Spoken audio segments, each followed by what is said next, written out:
Poor Mrs. Lane. He asked me to watch Chris Farley before he died. He said, you got to come to the after party at SNL, the one he did right before he died. So I go to the after party, and Chris... Norm or Chris? Well, me and Norm... Sorry, Joby's still on the phone. Me and Norm are watching Chris Farley, okay? Norm has to go talk to somebody. He goes, watch Farley. Farley disappears into a bathroom with Andy Dick for 5 minutes. Comes out in 5 minutes, smiling, whatever. Norm goes back and goes, how's it going? I go, well, I got bad news. Farley disappeared into a bathroom with Andy Dick. And I got to tell you, man, there's only two reasons a guy goes into a bathroom with Andy Dick. Neither one is good. And Norm went, holy fuck, I hope he's high. Let me hear this. I had to help watch. I had to help watch. Okay.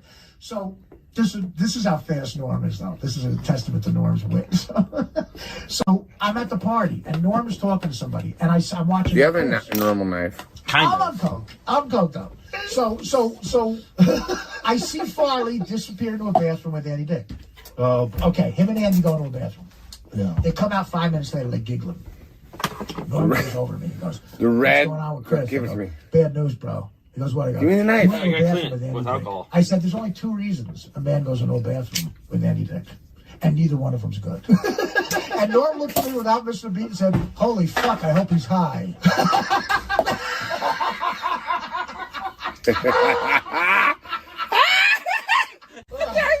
Do you get it? I never heard that. Holy fuck, I hope he's high. Norm is so fucking funny, dude. Good news he was high. Whoever sent that, I love you. That is so good. Yeah, I'm sure he did. He had the complexion of wet cardboard. I've never seen a man look more unhealthy. Dude, I went to a strip club with him in Toronto. Me? We shot a No. movie in Toronto. We had chicks hanging.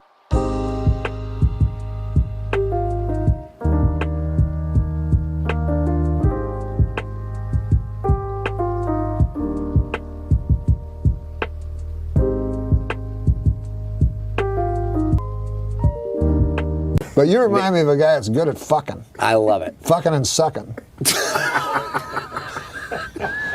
I watch old TV shows. Yeah. And it was the first Kojak. You remember Kojak? Telly Savalas. Telly Savalas. With the lollipop. Yeah, he had the lollipop going. So for the pilot, it was Crocker's first day. You know, Kevin Dobson played Crocker. Sure, Crocker. So he was just out of police academy. Green. They kept saying how green he was. And Kojak had been around a long time. He knew everything. So he's, you know, has this green kid, and he doesn't know if he wants to be working with him. So what was happening was prostitutes were being murdered. Oh, my. He goes, go down and try to get some information from the prostitute's mother. So a little while later, Crocker comes back. I talked to her mother. She wasn't a prostitute at all. She was a good girl. Yeah. So Kojak's seen it all, right? So he takes this lollipop, he goes, yep, she was a good girl. Mama's apple pie. The 4th of July. She was a hooker!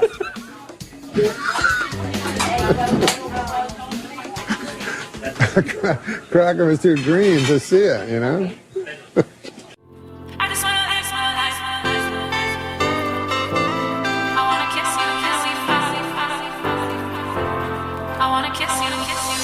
You told me that we should go our separate ways, but now.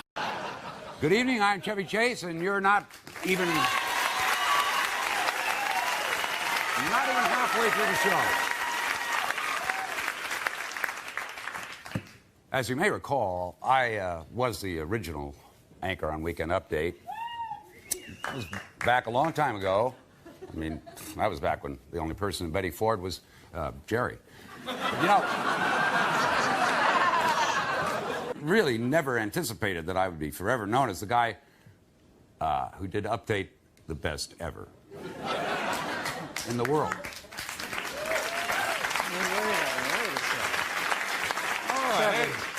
Wait a second, babe. You only did one season. I did 6. I mean, you might have knocked her up, but I married her. I spent more time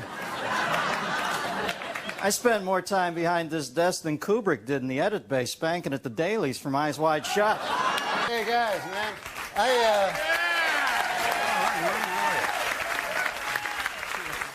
I was just sitting at home watching the TV there. Yeah. And, like, is there something going on here tonight? Norm, it's the 25th anniversary. Didn't you get the invitation? Oh, yeah, the invitation. Yes, I got it. I got it in the mail. It was the one where they invited me.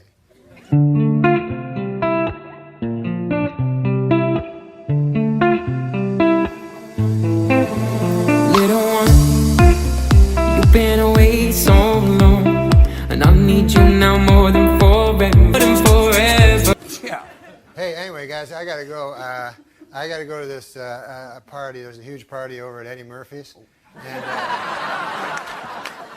it's supposed to be pretty cool. He's making fun of the show. So, Oh, that's great, Norm. Which show, yours or this one? No, this one. Anyway, we're here to introduce some update features, so let's take a look back, won't you? The funny thing, I really only created Weekend Update so I could work without wearing my pants.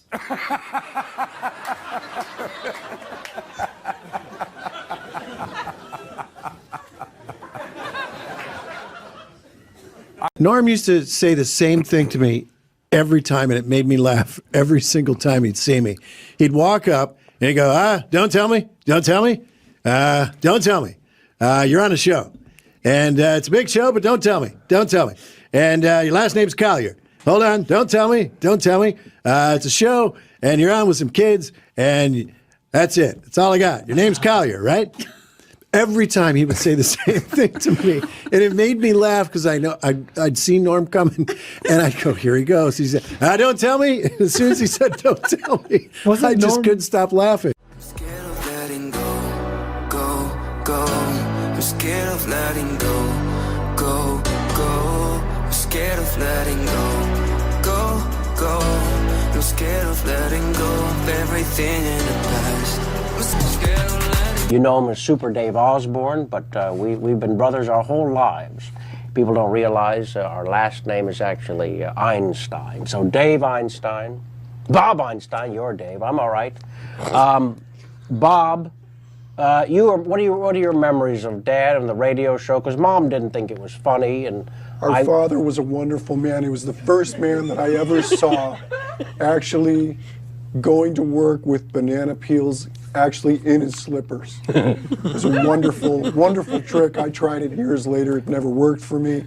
That was the brilliance of our father. You kept falling down. I did. Yeah. Yes, it was just He one could of those, ride a bike with the bananas in his slippers. He could do anything with bananas, and that was what our mother loved about him. I always thought it was the cheese.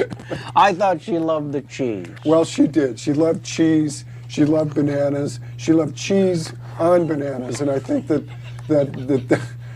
is one of those moments that I really don't want to touch. That's really, I think, between our parents.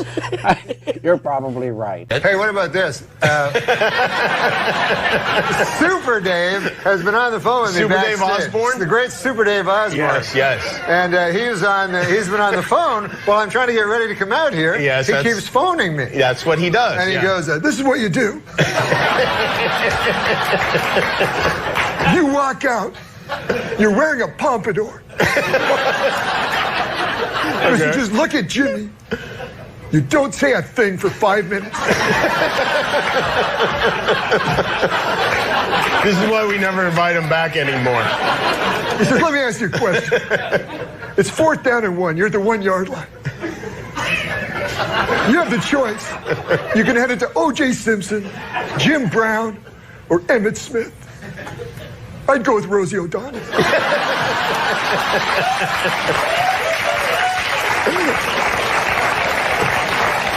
Then you got Kirstie Alley in the hole and Wendy O. Williams behind her. Wendy O. Williams is the... Wendy O. Williams? He's a punk singer or something, right? No, I think he meant Wendy Williams. But he said, Wendy O. Williams is the lone second. I think he was a little confused. What's the hardest drug that Norm MacDonald's done? I guess love.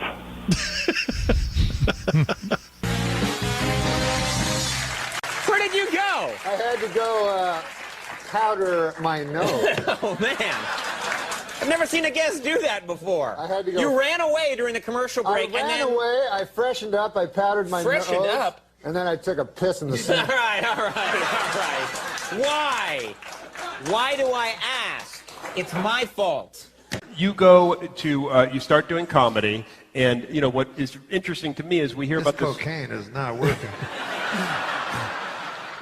I'm from the time, let me tell you something, Jay. I'm from the time, I remember when pot was something you cooked your eggs in.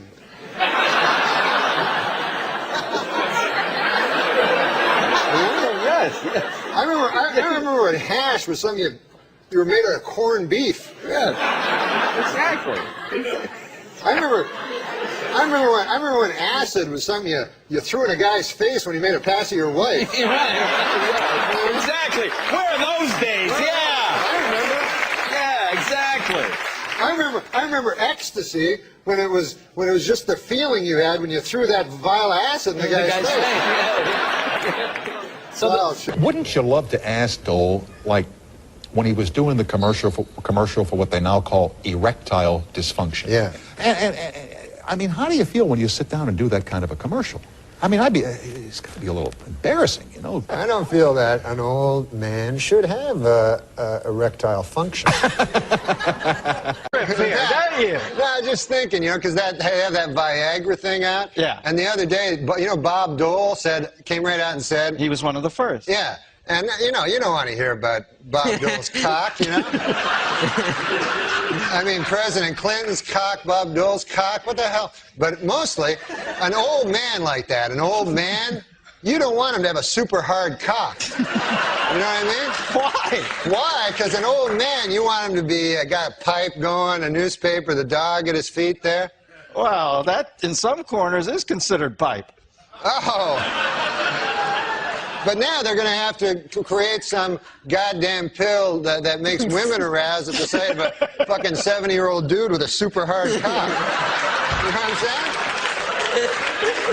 It's crazy. This Viagra. It's insane. And you know what it's for? Impotent people. All right, yeah. It's for impotent guys. So get this. I read this. The pill can make your cock hard for 4 hours. Right. So now, who has the 4-hour hard cock? The impotent guy.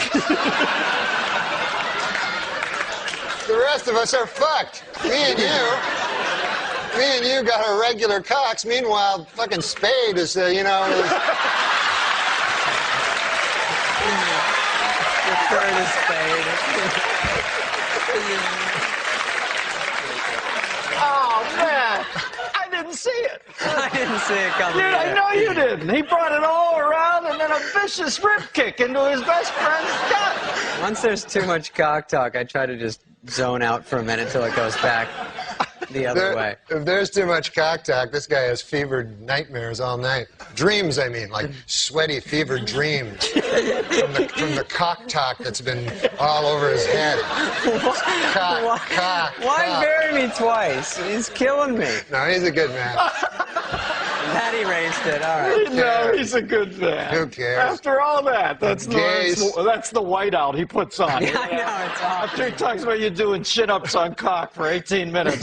No, he's a good guy. Just backstage, a lot of celebrities back there, man. I was talking to Jerry Jones, you know, the Cowboys owner, and he's disappointed, obviously. Yeah. Well, he's a good guy, though, man. He's talking about rebuilding the team, you know. And he told me, he says, we have to get back to what made us a championship team. Strippers and crack.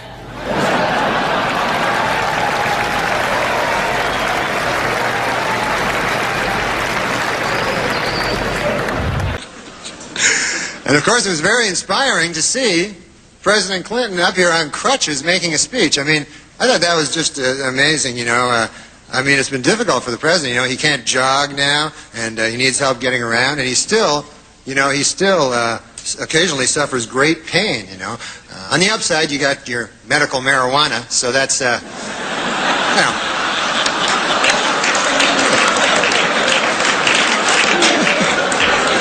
You must inhale, sir. It's the only way you're going to get better. It's...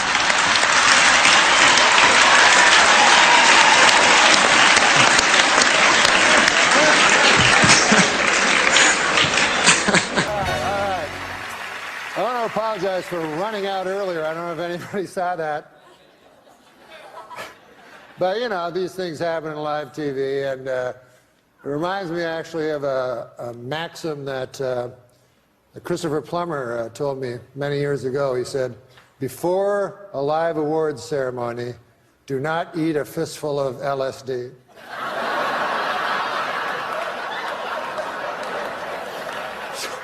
Take that with you. Is it really my fault? 'Cause you try to hit me with your pity till I can't trust, but I still push on. Got me changing my ways, trying to fix it. Poison my. I assume anyone smiling is on meth. Veterinarians in Colorado have reported that marijuana use is on the rise amongst dogs. They say you'll know if your dog is too high if it starts making a really tall sandwich. They like sweets better What's when that they're high. Yes, I don't know. In England, a woman was arrested for throwing a birthday party for her 16-year-old son that included marijuana, alcohol, and strippers. Now she's got even bigger problems. What to do for his 17th birthday. Whatever. The street drug Special K has been found to be an excellent treatment for depression. This according to the New England Journal of Gary Busey. You know, dogs and humans love to run because it apparently gives them a natural high similar to that of marijuana, according to the University of Arizona. Wow. After running what are called cannabinoids, the chemical found in marijuana that gives you a feeling of euphoria, are higher in humans and dogs, and this encourages them to run again. To 7-Eleven for a Slurpee. A Papa John's delivery man has been arrested for allegedly selling more than $40,000 in cocaine hidden in pizza boxes. Jesus. To undercover police officers. This raises an important question. Where's all that pizza that was supposed to go in those boxes? Can I have them to eat? I'm a big fat guy. A Florida University student was caught streaking on campus and apparently told police he was on acid and asked them to cut his dick off. Boy, these kids today are crazy. In my day, we didn't need drugs. We would just cut our own dicks off. Yeah, you didn't need no fucking acid and shit. When did you gain the weight? Well, I fluctuated a lot throughout my life. But how did you gain it? Eating and not exercising. Would that be your natural weight, or do you have to fight that all the time? Well, yeah, I think I have to fight it to a degree. Yeah. And how did you lose the weight? Cocaine. Cocaine? Cocaine. Mostly, yeah, cocaine and other drugs, and very, very serious depression. That helps me a lot, Dr. Oz. Is that what I think it is? I don't know. Do you think it's cocaine? Yep. Well, you're partly right. It's cocaine, and it's also a lot of baby laxative. So you might. A couple minutes. Yeah. I'll be. Be careful, because it burns like hell when the. Yeah. You asked for some stories about Norm MacDonald and Bob Saget, and the odd part about it is that if I had known they would die as young as they did, I would have really taken notes. I mean, I remember one time, like every time I had lunch with Norm, I would let him pay. I wouldn't put in a dime. And then one time we went out to lunch, and he waited for me to put at least $1 in. And I said, come on. Why ruin the tradition? And so he put the money in again. And I remember one time doing Norm's podcast, and it was like the two of us were just going crazy and laughing, and it was like insane. And then afterwards we went to dinner, joined by Bob Saget and Jeffrey Ross. And that was like just nonstop laughing and joking. I mean, I think that dinner, if we had been secretly filmed, that would have been an award-winning comedy special. Yeah, so I still miss Norm and I still miss Bob.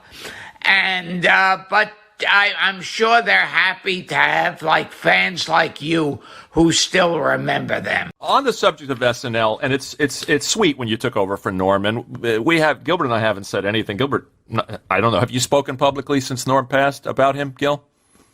I don't know if We haven't said anything on this show, which we would like to do now. You both knew him well, but the bartender speech when you took over, and obviously it was a very awkward period for you. Oh God! To be stepping into that role, and also a friend's job.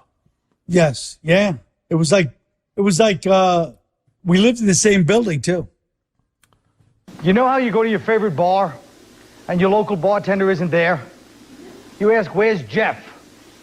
Jeff no longer works here. I'm Steve, and you're thinking, "Hey, who's this idiot?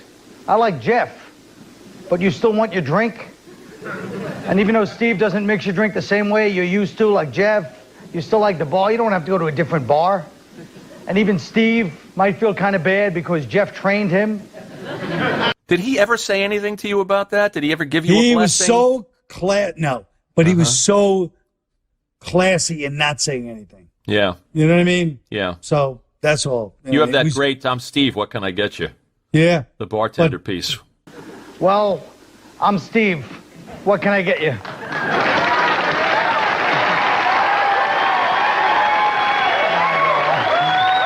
But I wish it would have stayed the way it was. But, you know, it is what it is. But, yeah, Norm is... he's so funny. He was so distinctively funny. You know? Nobody liked him, really. No, he had his own thing. You know what I mean? He was just very... well, like Gilbert. I mean, they just have their own... They march to their own drummer, even in a business where everybody marches to their own drummer. They both have that, you know, idiosyncratic thing where it just be like, this is how I am, and that's it. And it's great. But, you know, you have to tune to their frequency. You know, it's not like you can just, you know. You know what's funny about that first update you did? Here's Norm being fired, as we all know, by Don Ohlmeyer, right, because of cutting too close to the bone with the OJ jokes, when in fact he was doing a public service by telling those OJ jokes. And I'm watching you do your first update. There's an OJ joke. It's like the third joke. Yeah. In the February issue of Esquire magazine, O.J. Simpson said that if I had killed Nicole, it would have been because I loved her very much. And then he said, and if I had killed Ron Goldman, it would have been because he accidentally witnessed me loving Nicole very much. Somebody should buy this guy a John Gray book, all right? You shook his hand once? OJ? Getting out of a car? Well, he was getting out of a limo? He was getting out of a limo middle of the afternoon. And I have no psychic energy. I've never had those kinds of things, you know. But for whatever reason, this was in an afternoon. He's getting out of a limo with a girl. It's spring break. It's packed with people. It's Florida. And they're like, "Hey, do you want to meet OJ?" I go, "Yeah, OJ, it's greatest running back of all time. You know, great, charming movie star." I shake his hand. He shakes my hand. And he's not even looking at me. He's looking past me. And he shakes my hand. And I felt like a joke of, like, evil. I swear to God. It's like the Dead Zone. That's what it was like. That's what it was like. And I was like, that was weird, OJ. I love OJ. Well, that was weird energy, you know. Wow. So you picked up on something. I feel like I did, you know. It's, of course, in retrospect. But I remember telling people at the time, so... I was also fond of, going back to your SNL bits, Colin Quinn explains the New York Times. Yeah, that was a good one. And the St. Pat's editorial and Joe Blow. You look like you were having fun, and the best stuff is you and Norm together. That's right. That's right. There's obviously an affection that comes across on the screen. Yes, yeah. And that was the early days of it. It was great. I'm sorry we never managed to get him here. We tried, and for whatever reason, he was as elusive as you. He's more elusive. He's like, he was. I love to do it. I'd love to. You're like, "Oh, good. How about next week?" "Yes. What day?" And you're like, "Okay." Yeah. He's like, "All right, call him and we'll set it up. Next week is perfect because I'm doing this." And you're like, "Hey, how's he doing?" Years later, "What happened?" "What?" "I thought I was going to come on your show. What happened?" like, oh, Jesus, Norm. Well, like you say, march to his own drum. Yeah. Straight to the heart. I went a long time acting like I was a broken apart by you.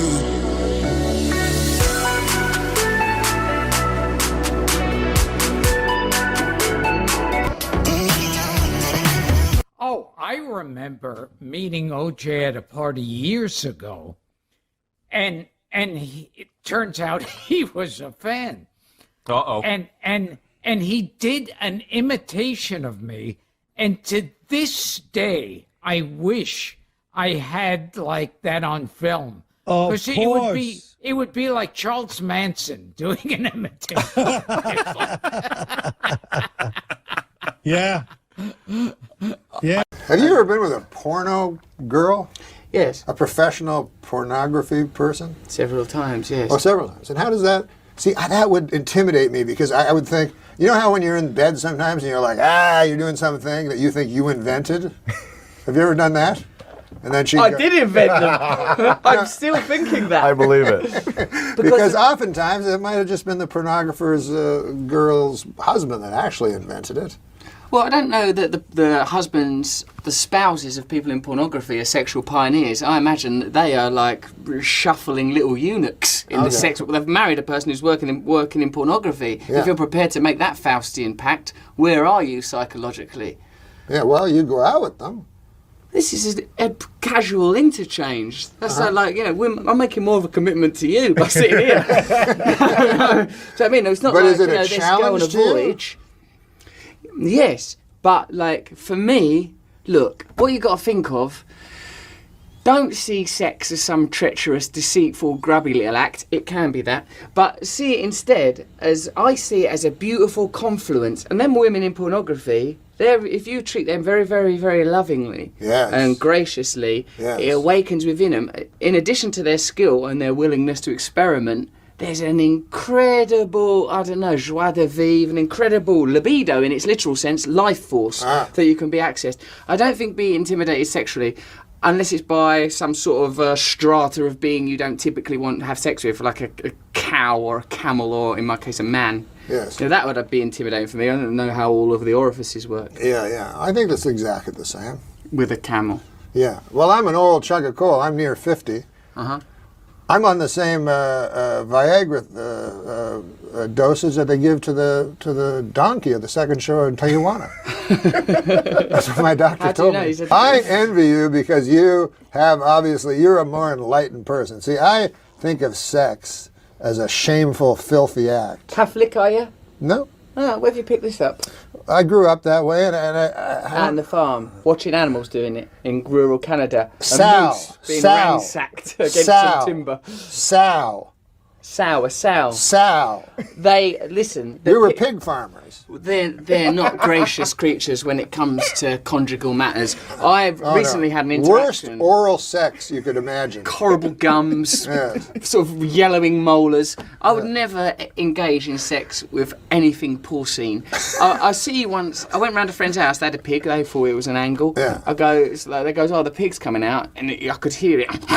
This sort of desperate respiratory announcements preceded its arrival. Yeah. It come out, blind it was, shuffled out at me, and they went, with a pig, and you'll know this being from the world of pig farming, they said never take a step back once that pig comes out, otherwise the pig owns the hierarchical status between the two of you. Yeah. In fact, take a step towards the pig. Never did I deny my nature more, I'm a vegetarian, than stepping towards this unholy looking creature. It is. I did it anyway. It is an unholy creature, for God's sakes. Jesus threw the demons in them and let them go over the cliff. I once saw a video, and I don't search out these videos, but you know when guys show them to you, they go, "You'll want to see this," and you're like, Jesus. And then there's no one seeing it, you know. But it was a guy a pig having sex with a lady. I've seen that. And They have prehensile penises, don't they? They do. Like corkscrews. Yeah. It's like their penis is its own independent entity trying to get away from the pig, which all of us can identify with. Ghastly little But creature. I felt sorry for the pig because here's the pig having sex with a beautiful woman, then they throw him back in the sty, you know? You know what I'm saying? It's like a cruel thing to do. It's like the midpoint of trading places. It's a very unfair thing to do that. Do you actually think that they would like a man's sperm? A human being sperm? A woman? Well, who? A woman. A woman would like a man's sperm. Well, yeah, she's been biologically programmed in her through mouth. Millennia.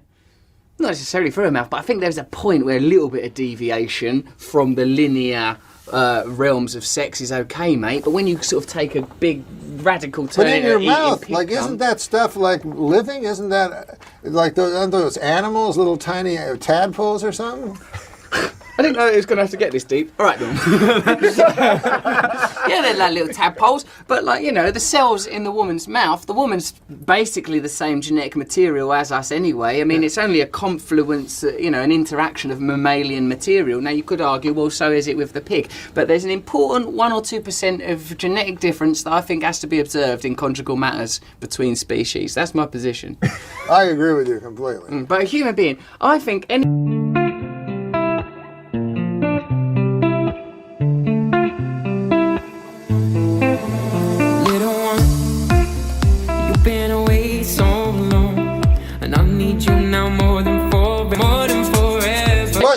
What do you think is wrong? Wronger. Wrong in more wrong. What do you think is more wrong? Having sex with a child, human being, or an adult pig? Like, you've got to do one.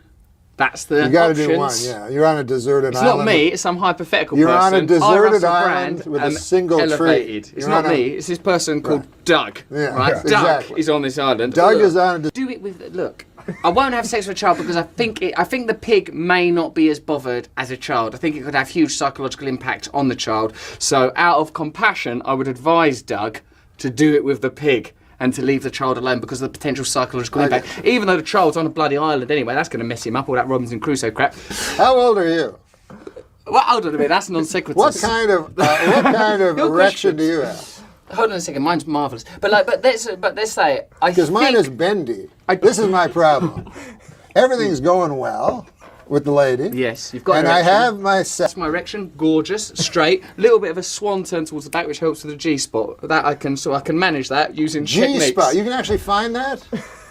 Mate, what are you doing in that bedroom? What are you getting up to? I can't. They have the clitoris, the G spot. I couldn't even find a guy's balls if I had to. Well, you don't need to do that, mate. You're not determined to on accounts of your predilections, but you've got to know how their equipment works. Yeah, I just guess. I can help you out. How would you do that? I just give you some basic techniques, some basics, right? And I get the mood going. The mood's going. I have 4 covers and a big quilt. And then well, I'm getting hard. I turn with your big Snoopy bed. I don't have a Snoopy bed. I have 4 covers and a quilt. No, I have one of those beds that go like it's actually sexy. It moves it's like up the and Walton's down. house. Was it? Then I get the mood. Who wrote your house? John Steinbeck. Then I get the mood going. I turn down the lights till it's Stygian black. And then I climb underneath the covers. I lay on top of the lady for 4 or 5 minutes.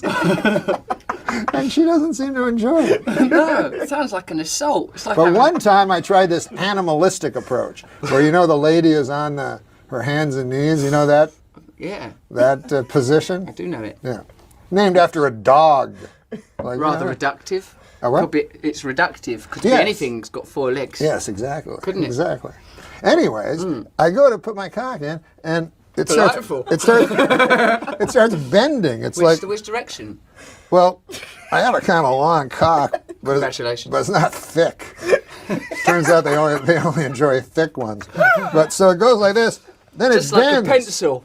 It feels like a medical exam. Have you seen like when an inchworm? It's more than an inch. But when a 12.5 inch worm goes like. I don't know this creature, Norm. Because your erection is banging on your belly every morning, whereas when you reach my age, I'm an old chunk of coal. I'm 49. I'm damn near 50. I've seen more sunsets than I'm going to see. Let's be honest. Hey, World Cup. You watch the World Cup? Oh, I'm wearing one. I'm king here. In World Cup soccer, Mexico defeated Cameroon 1-0, or as it's known in soccer, a blowout. Yeah, very low-scoring games. Yeah. Who wrote these? The enemy? Can't find a joke you like. You don't want to do a dirty joke, Carl. Absolutely. There you go, sir. Okay. Police in Tennessee arrested a teenage girl when they found a loaded handgun in her vagina. When questioned, her boyfriend said, I guess that explains why my cock... I can't say that word. I guess that explains why my cock kept getting blown off. I don't get it. A man in Chipata allowed a hyena to eat his penis after being told by a witch doctor that would help him become rich.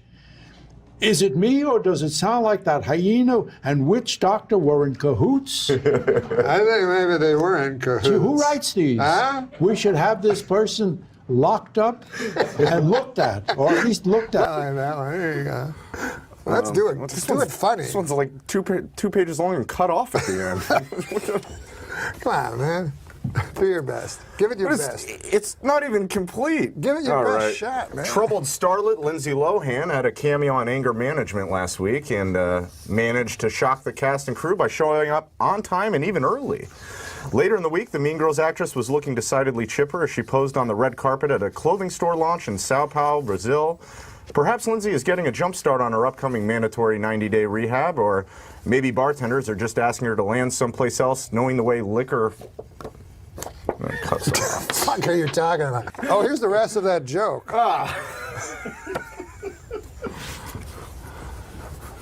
Adam Egan, finishing off the joke. Makes her fly. Note, you know I can understand why someone in show business would want to drink liquor to soothe and steady her nerves. Why some people I know I drink liquor and get so steady they can't even move. Oh my God. Okay. Let's get back to Tom. You wrote all these, Norm, or do you sit up and write all these, or? Music is the universal language, but one day soon it will be replaced by Chinese. Yeah, that's right. Hey, we got some jokes. All right, but that's all right. But you know, are these street jokes? No.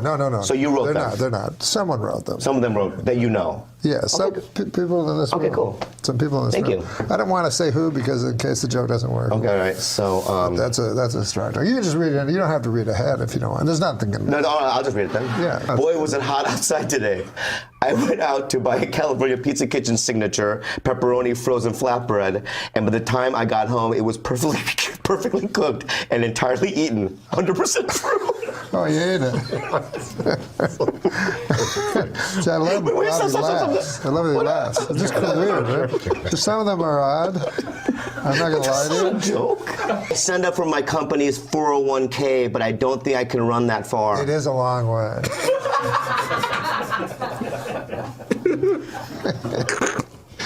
Wait, I gotta get one that's gonna make Bobby happy. I don't like when he scowls after that.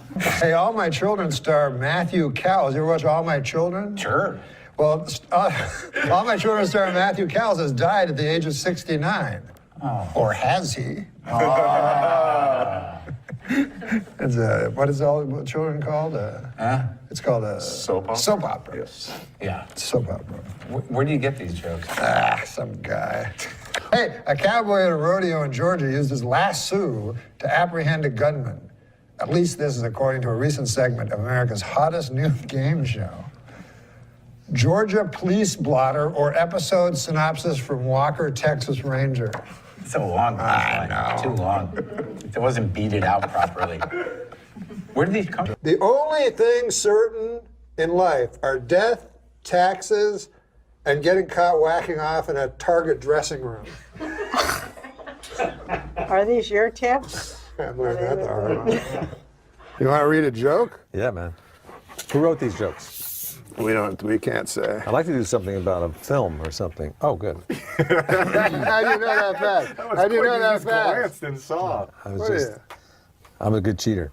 Fast and Furious 6 opens next week. The cast is getting a little older. It's less fast and furious and more like brisk and peeved.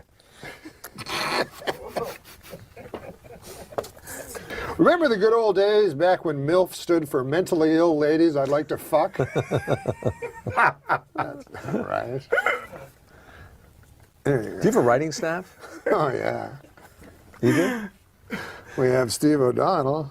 Steve, these are really good. To stop a pit bull attacking her daughter, a Texas man bit the dog. Well, that's an interesting story. A man bites a dog. It's not what I would call news. Man bites dog? Yeah. It used to be dog bites man, right? Yeah. Is that the joke? Yeah. I don't get this. I don't get it, really. Do you write these for real? These come from the fucking YouTube. Are these from the audience? They write them? Did you read them? Did you write them or the audience? Sure. Recent studies show fish can communicate with each other using subtle physical gestures. One of their most common messages, "Let's leave this party early." I don't know, what is that? Yeah. What does that mean? Well, it's a subtle, it's fucking his joke. I was at a party with a friend and I noticed you first, and you returned my gaze, knew how to quench my thirst. You took me to that room like a dream come true. The dance you performed was just for me and you. Kisses on the neck, then you work your way down. Let yourself go for me all around town. But it feels so good. Try to expand my vocabulary by using new words to give my arguments more verisimilitude. Today's word is expand. Again, I don't get it. I love people that say they don't get it because, sometimes you tell a joke and they go, and then you explain it to them and then they go, I don't like it. You don't get to not like it. You didn't fucking get it. This is the section where we do jokes. Do you want to read one? Just read it into that camera for the folks. Well, don't read it out loud. You have to read it out loud. No, he didn't. Oh, here, you read one. All right. No. You don't like that No, one? I mean, I like it. Do you understand that we're on the air? Yeah. Oh, right. We all know that the Swiss are officially neutral. Who wrote this? Who wrote this? Who wrote this? Well, that screwed up my time. Who wrote this? We don't have a name on it. Do you have writers? It's anonymous. I It's like think- I didn't I don't write wanna it. say I didn't write that one. This one says, remember the old days when tweeting meant stabbing a hooker? Bob liked that one. Super Dave, why is there an app for everything except how to rape a baby? Jesus.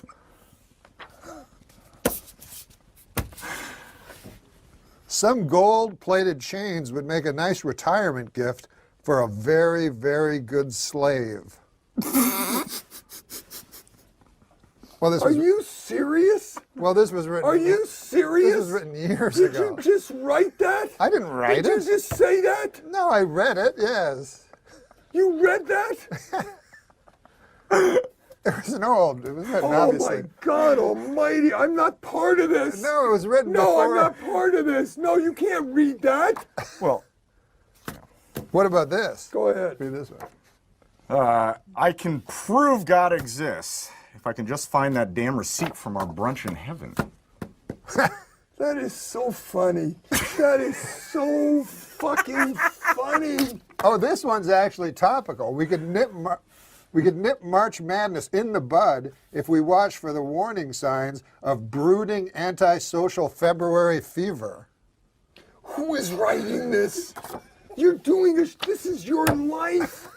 You're putting your life on it. You dress like horseshit tonight. No, that was Adam I Egan's don't fault. care. That was You Adam should have Egan's worn fault. I told you to bring a some wardrobe. kind of a hose coat. But that was Adam You got Egan's a fault. thing with a hood. But that was Adam Egan's But then fault. you're reading these. I This is you. Sure, junkyard dogs are mean, but the meanest dogs are generally found guarding concentration camps. And it says here, there's a note. Early versions of the Jim Croce's 1973 smash hit Big Bad Leroy Brown. Do you remember that song? Tell the people the No, do you know what you just said? It Do you have included. any idea what you just This read? says it No, did you have any idea what you just read? That It was an junkyard dogs. anti-Semitic joke about the concentration camp. No. Oh, Not what do you mean, anti-Semitic no, at no, all. no, it's Semitic? No. You know, I know what the problem is. 'Cause Did you write it? I didn't write that. Who wrote it? They Are you- use the meanest wrote it? dogs. I don't know who wrote it, but I think the problem is that some people might not know what the concentration camps are. So you might need to- Concentration camps were found in Poland. Oh my God! And Oh, what? fucking What? almighty. Oh my Christ Concentration almighty. camps. Please get my nurse. I swear to God, get her in here right now and I'm reel trying me to away. explain to the Did you folks have- who You are Did you have too much you salt? know what? This is your first show, and these are the. Well, I don't want to bring up the systemic, extermination attempt against the Jewry of Europe, but this says on this piece of paper that Bad Leroy Brown initially included the line meaner than a concentration camp dog, but Croce decided it was unpleasant to the ear. And it was also offensive to Jews, gypsies, and homosexuals. Little did it matter, Croce would be dead with it. Well, this Lindsay Lohan can't swim a stroke, but she sure knows every dive in town. That one I liked. That was my favorite. I'm keeping this. That is a favorite. Did you write this? I didn't write that one. No, Read that one. Call me an old softy, but I'd prefer it if you called me a distinguished gentleman with a flagging erection. Oh. I don't like that one. I'll read that one. Why are you going to make me read all this? Alfred the Great may well be the greatest monarch Can you in the do me a history. favor? Can you find out what the traffic is like on the Santa Monica going to the desert? Do you know the Harlem Shake? Yeah, I've seen it on every single You've commercial. seen it. Then you'll appreciate this joke. I remember back when the Harlem Shake was just a black fella holding me upside down off a fire escape trying to collect his money. Can you find out what the quickest way is to the Santa Monica Freeway, please? And don't call me again. Super Day. I don't care about anything. You don't call me again. There's no last minute fill in. There's nothing. Okay? Thank God we're only reaching 50 people. Wait, That's all I can do. Oh, I know what you're excited about. Yeah. 1 week. One week until what? Till my 1 year of sobriety. Yeah, he is an alcoholic. Yeah. There's no shame in it. No. But but the good thing about it is you've been sober for almost a year. Yeah. And in 1 week you get a chip. Yep. It's an amazing fact that you've kept sober, because I understand people go back to the booze when they have trouble with that. It's tough. Thank you for noticing. It is tough. We work hard, but it's exhausting work, but we try and have fun. We keep it light. Like last night, Brent and I pulled that prank on you. Oh yeah, it wasn't funny. Yeah, well, it was a little funny. Not funny at all. I beg to differ. We have video. Beg to differ is a thing that mostly gay men say. I think it was a hilarious prank. It was a stupid prank. It was funny. The classic. He's going to put the shaving cream on his hand now. And now I'm going to go in with the feather.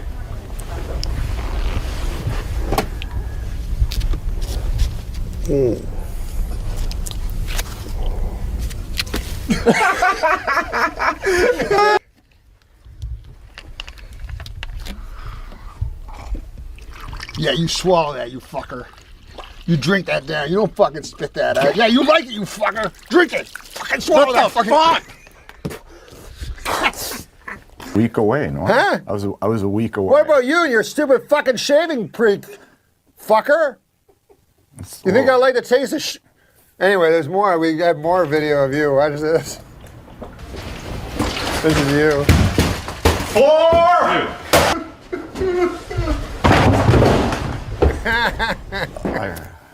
I gotta call my sponsor. We got a sponsor? No. My sponsor, Argus Hamilton. Oh, that's guy. Your sponsor. Yeah, my sponsor. Fuck that. Is there any more of that vodka left? No, you don't want vodka. Come on, man. One day at a time. Oh, fuck that shit. One It's too late day. for that. I don't know. Do you think it's cocaine? Yep. Well, you're partly right. It's cocaine, and it's also a lot of baby laxative. So you might watch it. It burns like hell. Just give me a couple. Last week on Larry King Live, Marlon Brando made the shocking statement that Hollywood is, quote, run by Jews. In response, outraged Jewish organizations made it snow in New York in April.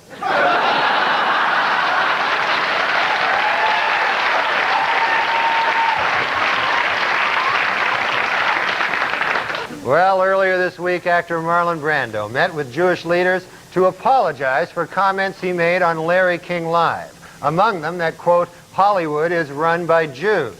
The Jewish leaders accepted the actor's apology and announced that Brando is now free to work again.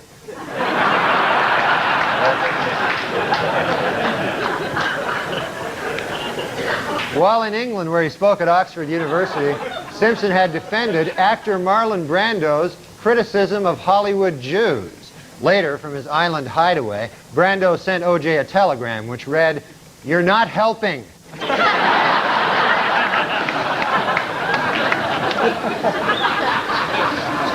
In Cincinnati, is Cincinnati Reds owner Marge Schott an anti-Semite? Well, it is beginning to look that way. According to a report out today, on the entire Cincinnati Reds team, there is not one Jewish player.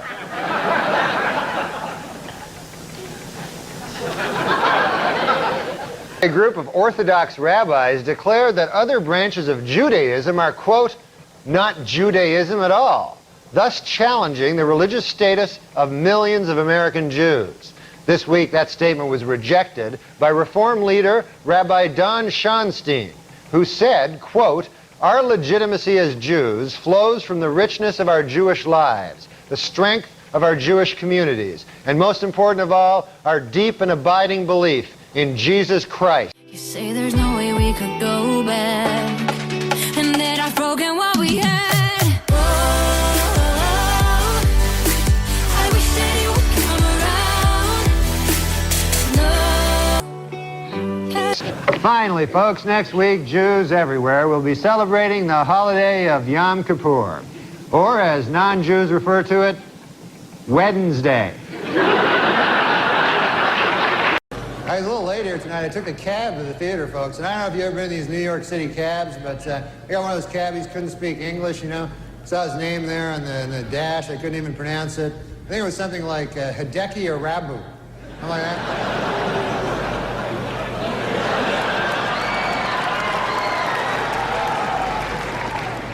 And there's Charles Woodson. How about that? Huh? What a season he had.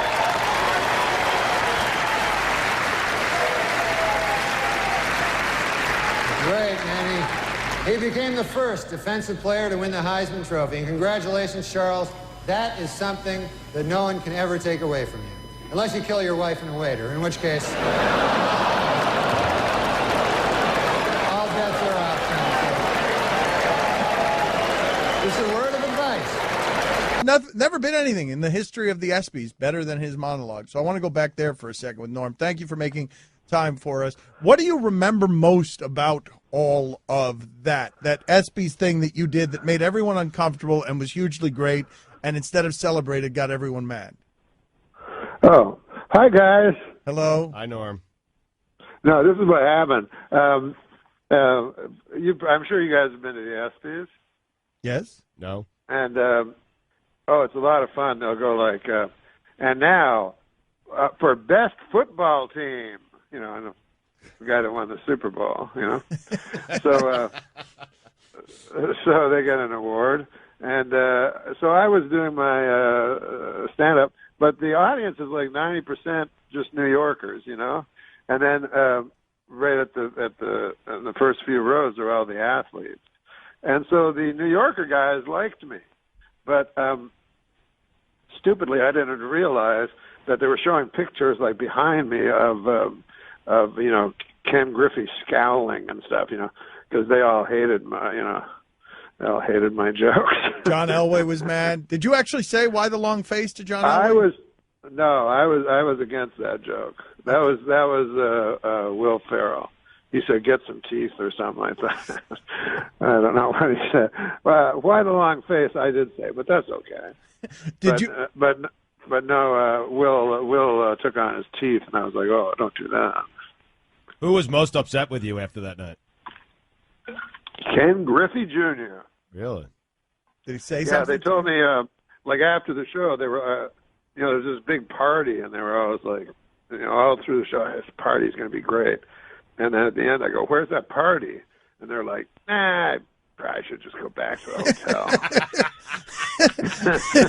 That's how you learned that you were not invited to Ken Griffey Jr.'s party? Yeah, exactly. What do you remember most about that night? Is there one joke that you're particularly proud of, and you tend to be someone who doesn't, you don't do a lot of reveling in the past. You move on. But is there anything in particular that you are proud of there? Well, Woodson won the Heisman that year. It's a good joke. And so I said, they can never take that away from you unless you kill your wife on a waiter. It's so good, man. It's such a good joke. It really is. Were people mad at the ESPYs? I find that 8-minute stretch you did as one of the greatest things ever. I mean, the look on people. They were mad, yeah. But they I were didn't realize so uncomfortable. I didn't realize it at the time because, like, the ESPYs, like, it's in Radio City Music Hall, so 95% of the audience is just New Yorkers. And then right in the front, it's 4 rows or something, are all the athletes. Yeah, like right? Dean Smith is giving you like that tisk, how dare you? Who the hell is this guy? I know, but me, like an idiot, I never saw that because I didn't have monitors or anything. So I was doing well in the room because it was like the New York audience. You can't really see out. But then when I later saw it on TV, it would just cut to scowling black athletes. The O.J. Simpson joke at the end. Ken Griffey Jr. didn't care for it. I remember that. Really? Yeah. Did people come up to you afterwards, like the O.J. stuff, and when you were making fun of Tiger Woods? I mean, did people come up afterwards and like confront you, or just say anything, or did you? Well, Ken Griffey was really mad for some reason. I don't really know why. And he was like, yeah, that was really funny, man, really funny, like real sarcastic. And then I said, hey, man, listen, I just want to tell you one thing. I go, there's never going to be a guy, never going to be a player like your dad. That guy was the best. There'll never be anybody close to that guy. What did he say? He just looked at him. He didn't know what to do because what are you going to do? Go, my dad, I'm way better than him. But you knew that was what was in his head. What did you say about him in the show? I didn't say anything. I said it was an OJ joke or something.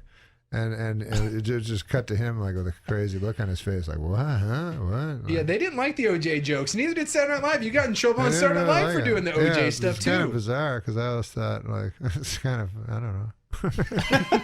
It's hard to believe anybody would believe that he wasn't guilty. But I will say this, though. Like, because every black guy I knew, like, would go, like, I go, you think he's really innocent? And they go, yeah, kind of, but you could tell, like, they, maybe not, but they were just backing him up. So, but then I was like, that's weird. But then I understood it later because when Robert Blake killed his wife, or allegedly did, I loved Beretta. You're like, oh, yeah, so I was like, I don't care. I just want him to. I don't really care. I don't know who this lady is. Like, but it'd be cool to have. I don't want Beretta to go to jail. I don't know. So that's the white man's equivalent of O.J. Simpson is Beretta. Exactly. Beretta with the cockatoo and stuff. You can take that to the bank, right? Wasn't that the greatest movie? Remember when you were a kid watching Beretta and like all the other cop shows, like the were Equalizer and things like that. Yeah, then you see Beretta be like, just Martin Scorsese's TV show. It's all gritty and. It's a great name for a TV show too. What? Beretta. I guess.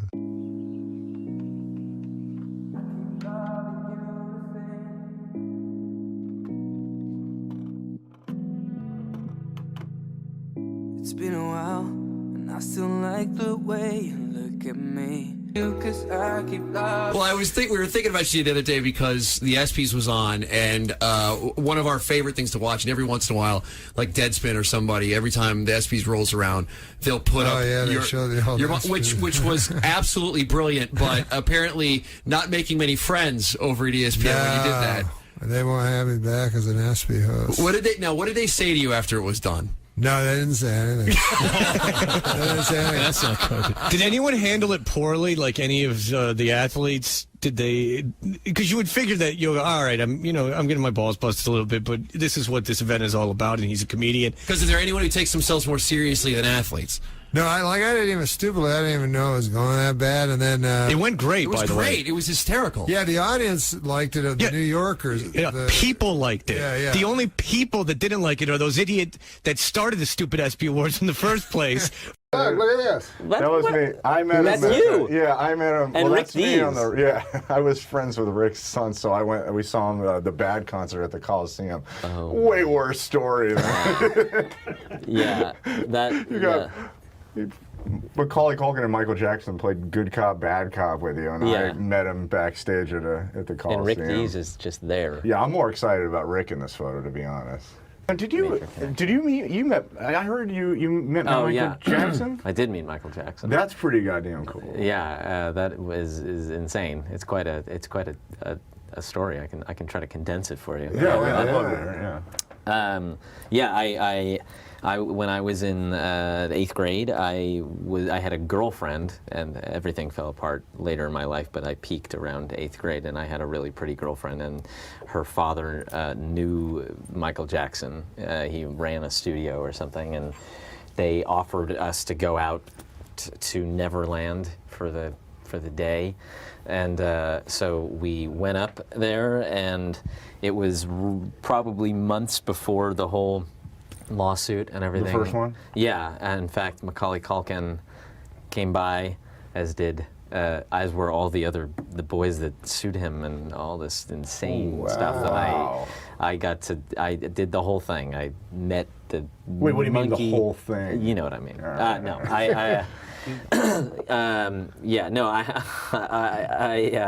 I did not. I didn't even do it with my girlfriend. Why was I going to do it with him? I met Bubbles, and I went in Mac and Mike's theme park. It was a water park that he and Macaulay made themselves. They built basically like what every kid would ever want. Water. It was all built-in water guns at every post, and flood buttons, and all these water balloons, hundreds of them. And we were on teams, and I was on his team, and we won. You were on Michael Jackson. I was on Michael Jackson's team, and I remember You met Michael Jackson. Oh, I hung out with him for the whole time. That's awesome. And we won, and then we played a game which now, as I recall it, does sort of seem slightly incriminating. But go on. It was called Smoke Tag, and we went into a room that was filled with smoke, and we played tag in it, but you couldn't see anybody. So there was a lot of like tag playing, and that was when Macaulay Culkin was there at that point, and it was the 4th of July weekend, and they were having a whole fireworks, and Macaulay Culkin sped up in a golf cart with flames on the side and jumped out with like a leather jacket, and he was like a real punk. And when we played this smoke tag, he threw me on the ground, and we started this like feud that continued throughout the evening. And when we ended up in Michael's toy attic, after we watched a movie in his movie theater, including a retrospective of his own life, and then all the little Culkins were doing impressions of him, like hee hee, and he was sitting there just watched the whole retrospective. He at one point leaned over and said, like, to Macaulay, oh, remind me, I gotta call Toys R Us. We'll close it down and head out there over the weekend. It was like Elvis closed supermarkets or whatever. And then when we were up in this toy attic where he had, at the time, every gaming system that was around in every game, and Macaulay Culkin he was throwing stuff at me, and then he hit me on the head with something, and I said, don't do that again anymore, or I'm gonna. I was a black belt, but this was years later. I had already forgotten. And he did it again, and I threw him against the wall, and I started slamming him against the wall, saying, "I told you not to fucking." And then Michael Jackson came in between us. You can let your mind rest there for a second. I imagine the think of the bad video. Yeah, and he parted us, and he put his arm around me, and he was like, sorry, Mac can get a little rambunctious, and he's like, so where are you from? And I was like, oh, I live in, Los Angeles. Oh, yeah. He's like, how old are you? And I said, oh, I'm 12. And he said, oh, you Jewish? Which was like, fuck, it still to this day, I don't know where that segue came from. And I said, I am. He said, oh, you gonna have a Hanukkah? And I said, what? And he said, a Hanukkah. You gonna have a Hanukkah? And I was like, he's like, I was like, every year I'll have one. And he's like, yeah, no, where you become a man. And I was like, oh, a bar mitzvah. He's like, yeah. And I said, yeah. And as soon as I said when I became a man, he shoved me away. I don't like him like that. No, but, and then I spent the night in his life-size dollhouse. Jesus. With my girlfriend at the time. So you got to bring a girl there. I had a girl there. Oh, that's cool. That's pretty amazing. But it was absolutely the craziest thing. And I grew up, for me, it was that, Thriller was that was greatest everything. album ever. That's probably the craziest thing that'll ever happen to you in your whole life. I often think that. I look around the room and I'm like, nobody else here has ever had anything.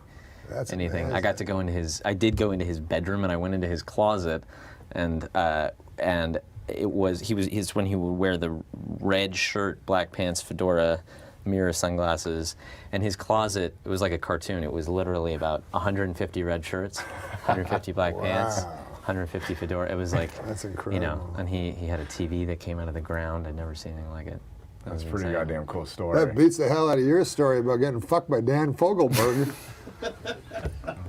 2 times today I've said something in Dan confidence. Fogelberg's a great guy. What if I actually got fucked by Dan Fogelberg? Even like you say, your unwanted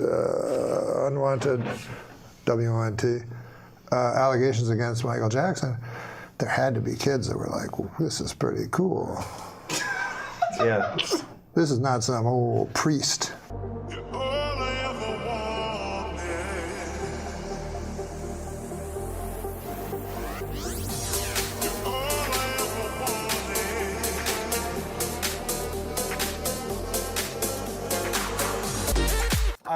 We have some news stories here. I just wanted to cover. Let's see what's in the news. Actually, we got this one here. The international news. We have a new pope, and how about all that crap made about that? What with crap? the black smoke and the white smoke and the millions of people? Yeah. I know the last thing the cardinal asked is, okay, before we elect a new pope, everyone raise your hand who molested a kid. Unanimous. I would like to see this. I brought this clip. Run it. This is how I would like to see the election of the Pope. The election of the Pope? Yes, run it. As, here it is. Here it Well, is. this isn't the... No, this isn't it. Oh, there it there is. it is. There's the crowd. Now watch. Watch. All right, the door's going to open. And there's the Pope. There's the Pope. That's the Pope. We should explain to the folks that was Michael Jackson. Let's explain. Yeah, explain who Michael Jackson is to the people. Everyone knows Michael Jackson. What are you, retarded? Can I try an Adam Carolla impression? Yes. Let me try. Do whatever you want. I don't know if I can do it, but give me a subject that I can rant about. Talk about people that recycle or people that smoke cigars. Let me tell you something about. Is that what you said? What is it? He's almost like Andy Rooney. Yeah. Let me tell you something first of all about people that recycle. If you're 21 and you're still thinking you should be recycling, maybe it's time for a different sort of, right? Well, he'll have an opinion on the weirdest things, like crushed ice or the cubed ice. Yeah. Go ahead, Adam. The what? The crushed ice or the cubed ice? Yeah. Well, the crushed ice guy is always the guy that's hanging around the island in the... Like, how could someone... He wants the crushed ice. Right. He'll all of a sudden have 30 minutes on crushed ice. It's something about it angers him. I'm not even making fun of him for it. The square ice is more like you get a tumbler, you put your ice in, and you're drinking. And the crushed ice? It's almost like Andy Rooney. Is like it's almost like Andy Rooney improv. Crushed ice. And by the way, I don't know if you've seen Andy Rooney lately, but that guy with those kind of eyebrows should not be giving advice to anybody. I mean, it's every like Sunday we go through this. It's like if I agree. I like my favorite thing about Andy Rooney is he uses way too many examples. Give me an example. Can you give us an he's example, like, please? there's a lot of cotton now. And medication. Here's a bottle of an antipsychotic I take, mostly cotton. Here's another bottle of pills, something called Aleve. Let's open it up here. Mostly cotton. About 13 pills. Most people here would stop, but Andy, keep going. Keep going. So you have to commit. Come on. Here's something called Tylenol. Another one called Advil. I've got 35 of them. Here's the cotton. Here's the pills. You know. I can let him keep going. If he can keep thinking of things. One time he goes, we always use hand dryers in the bathroom, and then the highest production value is the clips they use in the few minutes with Andy Rooney. So he goes, we all use hand dryers. Cuts to like a video of a guy's hand under a dryer. Necessary? That's the I guy's, don't think so. The guy's on B-roll. My headphones keep going in and out, but it's all right. How is your battery? If I meet one more chick that wants to become a veterinarian. He never said that, did he? No, that's the other one. Oh, okay. That's Corolla. Oh. That's sort of. Oh, yeah, yes. First of all, if you want to be a veterinarian. I have a question for you. Yeah. Todd, talk to Adam Carolla as Todd Glass is with us.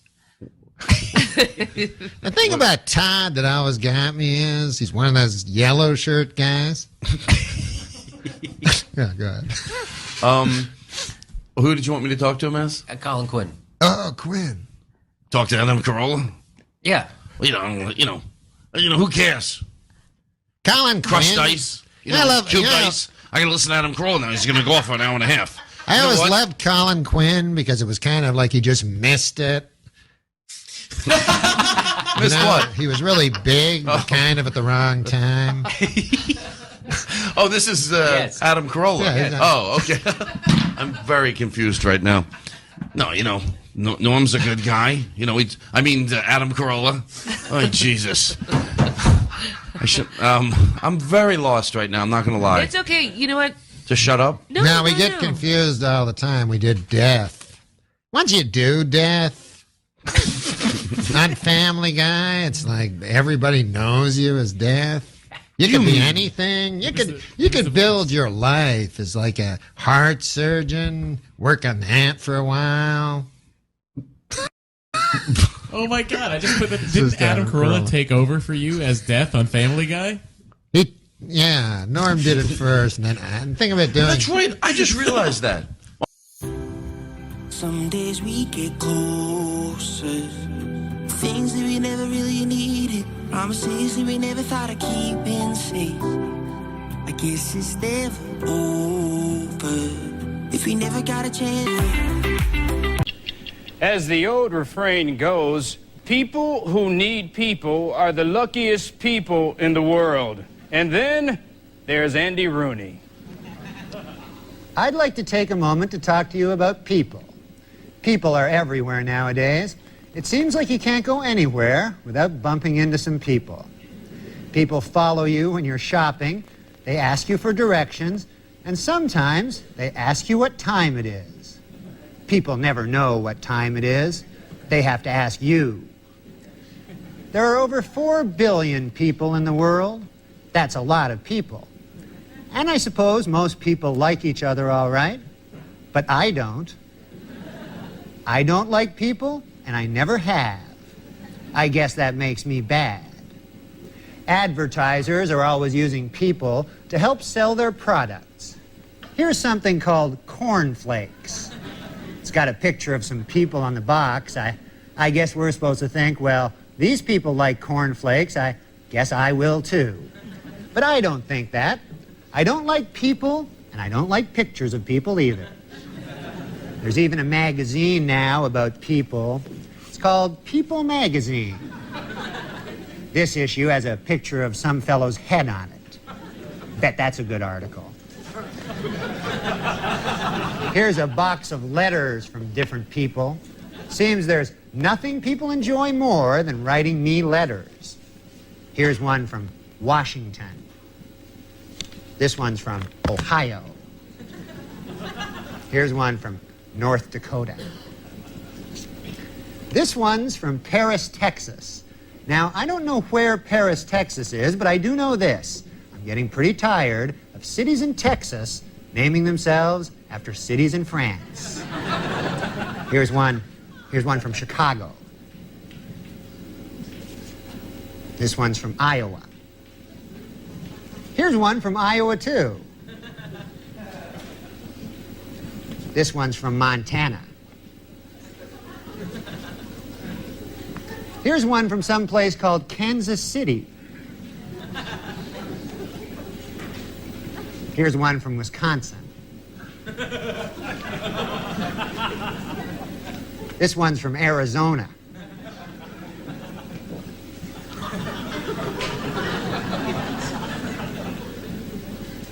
Here's one from Las Vegas.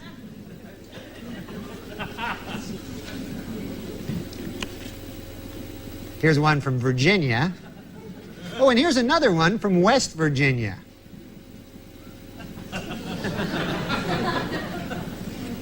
This one's from Indiana.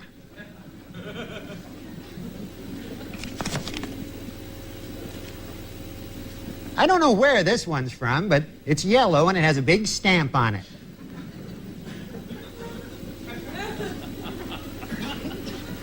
This one's from Colorado.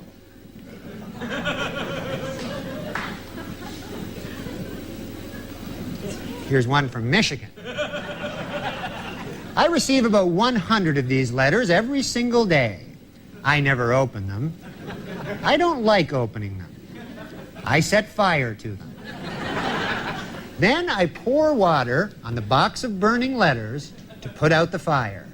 Then I take the whole mess and I dump it out my window on the people below. People don't like that much, but I like doing it to them. I suppose that makes me bad. You know what, Norm, you're the most courageous Canadian American who ever lived. Yeah. What, Canadian that moth American? story is, it was inspiring. Wait, Canadian American? Aren't you Canadian American? What is that? Just How Canadian. politically correct can you be? It's not a derogatory term. Yeah, It's being specific. No, I'm that's Canadian. all. Yeah. Yeah, I'm And Canadian. American. No, I'm not American. Then get out. No, I love this. I was going to say. USA. I was going to say, even if you are just Canadian. No, I love this country more than any other country, including Canada, my homeland. It's the courage that was inspiring, though. They should name a fighting battalion in Iraq after you. Yes. The Fighting NORM MACDONALD. Yes, yes. No one would No, challenge Get that. those guys over there. It's interesting what you say when you go, like, America's the greatest country in the world or something, because, like, imagine, like, you're just saying that on account of you live there, because let's say you hear a guy who goes, hey, man, Kenya, that's the greatest country in the world. You better believe that.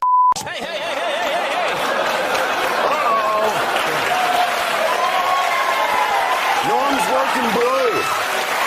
This gentleman has a 2,000-acre ranch in Texas. I Thanks do. for coming in. You've talked with me about this ranch before. Many, many times, but this is a particularly special occasion because I've prepared a little photo journal of the Jake Short Ranch in Bandera County, Texas. That's a windmill. It does not, in fact, pump water, but it's pretty. I think everybody can enjoy, again, sturdy steel structure. That's... You ever tilt at it? What's tilt at the windmill? Yeah, I thought that's what you did to them. Wait, do you know Robert Duvall? I do. Norm, you're killing my flow here. No, I'm sorry. Straight to the heart. I went a long time acting like I wasn't broken apart by you.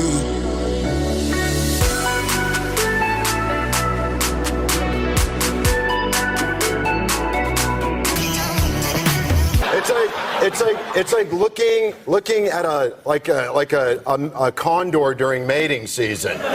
You know, they'll attack or they'll fly away. No, I'm teasing you. No. Okay, here's a windmill. Wait, you're gonna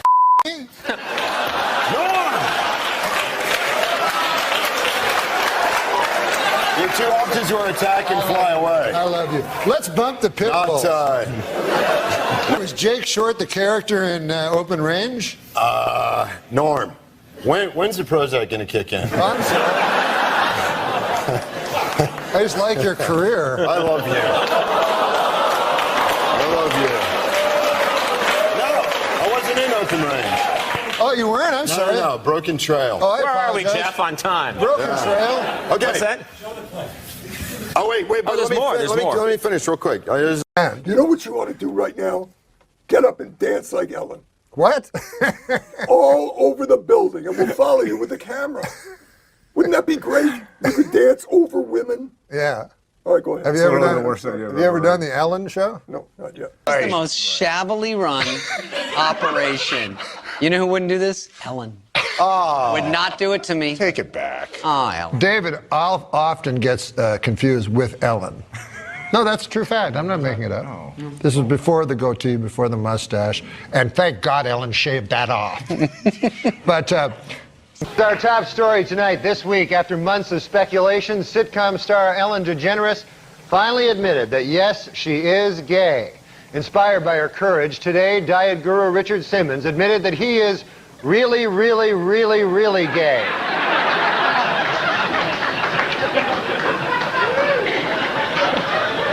And in entertainment news, Ellen DeGeneres and lover Anne Hesh have announced that they want to have a baby. However, their plan has hit a snag. They are both women. It is not possible to have a child. On Tom Snyder this week, actor Tony Danza said he thought the recent open display of affection by lesbian couple Ellen DeGeneres and Anne Hesh in front of President Clinton was extremely disrespectful. On hearing the comment, President Clinton responded, "Someone should tell Tony Danza to shut the hell up."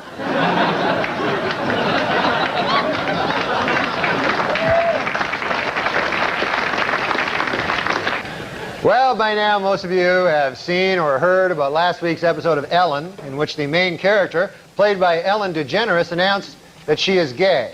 Here to comment on Ellen, our very own Will Ferrell. Hi, Will. Like everyone in the country, I saw the historic episode of Ellen, and of course, I loved it. I don't know what it is, but when a first-class comedian spoofs gay people, it always makes me laugh. Hey, let's face it, gays are funny. I loved Billy Crystal on Soap, and that Harvey Fierstein impression of a homosexual couldn't be more dead on. Heck, even I do a funny gay guy around the office. You know, Judy Garland, fresh cut flowers, interior decorating. It's all in good fun. Why not? I'm no homophobe. So, Ellen DeGeneres, I salute you. There's no controversy here. She's just a damn good comedian who's able to get good laughs pretending she's a lesbian. And if that's wrong, then that's my kind of wrong. Well, Will, now, she's not exactly pretending. How's that? I mean, she wasn't on the cover of Time magazine for pretending she was gay. She really is gay. Ellen DeGeneres is gay, the real Ellen DeGeneres. Yes, she's a lesbian. Oh my God. I'm gonna be sick. Oh, God!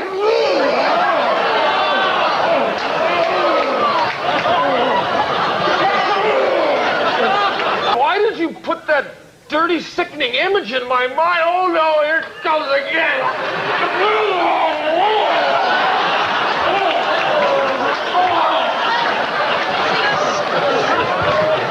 God, she's just a lesbian. Stop it! Please stop!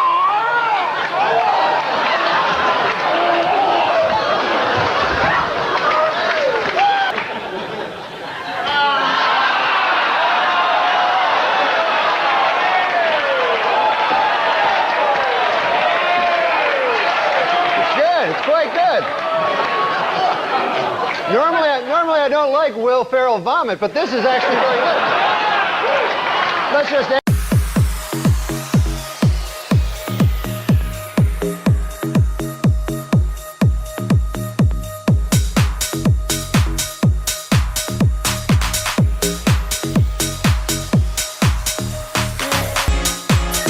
And then there's gay ladies too, lesbians, you know, that I think like for mainstream America, they're easier to accept, you know, because, you know, there's no like anal tearing and stuff. So basically, I don't know what they do.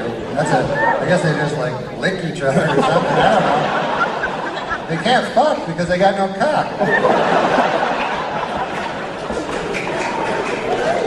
So I don't know how they can't have sex, right? And all they can do is go buy a cock. They go to like stores. You know what, man, I hate that real cock, but I love that big fake plastic cock.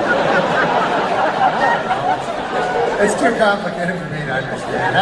I'm saying like things that are completely ill-informed. But I'm just trying to figure it out. Oh, God bless, though. God bless everyone. And now we return to Sunday Morning with Charles Garreau. Well, it seems that's all the time we have this Sunday morning. It has come time for us to part, you and I, for I am retiring from CBS News. I have been on the road now for 37 years, and I will miss it. I will miss it much. I will miss the thunder of the big diesels as they roar by me. I will miss the inviting windows of well-stocked general stores reflected in the rearview mirror. I will miss the sight of young cottonwoods and old rattlesnake nests, of winds that blow and rivers that flow. But mostly, I will miss the sex. For that is what brought me to the road in the first place, so many years ago. The promise of sex with a string of anonymous partners across this great land. And oh, how that promise has been fulfilled.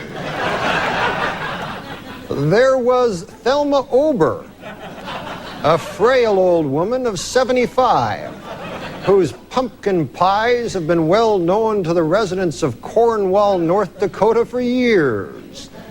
Every afternoon, Thelma leaves her house and strolls gallantly toward town. And wherever Thelma goes, the birds of Cornwall follow.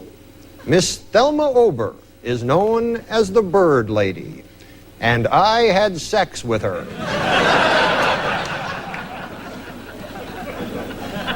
I remember Sarah Little, who lived at the end of a long dirt road in the piney woods of Arkansas, and is the best friend a dog ever had. She owns over 450 of them. Oh, and just one more thing. Sarah Little is the town dog catcher. And oh, one more thing. I had sex with her. And I will not soon forget old Ned Harrigan. From Monkland, Maine, the proud possessor of a ball of twine 67 feet around. If he ever unrolled it, it would stretch from Monkland, Maine to the Gulf of Mexico. But, of course, Ned didn't want to unroll it. He wanted me to have sex with his wife. And so I did. And wouldn't you know it, old Ned watched. And I think he learned something, as did we all that balmy August Monkland night. Yes, there were hundreds and thousands more. None of them were very attractive, I suppose, even by backwoods standards. But I couldn't care less. What's done is done. Anyway, those days are past now. I will retire tomorrow and busy myself with more solitary diversions. Perhaps you'll find me knee-deep in a bending piece of water known as the Madison River, trying to fool a trout with a bit of floating feather. Or maybe I'll be practicing something called autoerotic asphyxiation. A curious diversion Eric Severide introduced me to, and I've grown quite fond of. And so, tiddly widdly toodaloo. All I want is to stay with you, but here I go. Goodbye.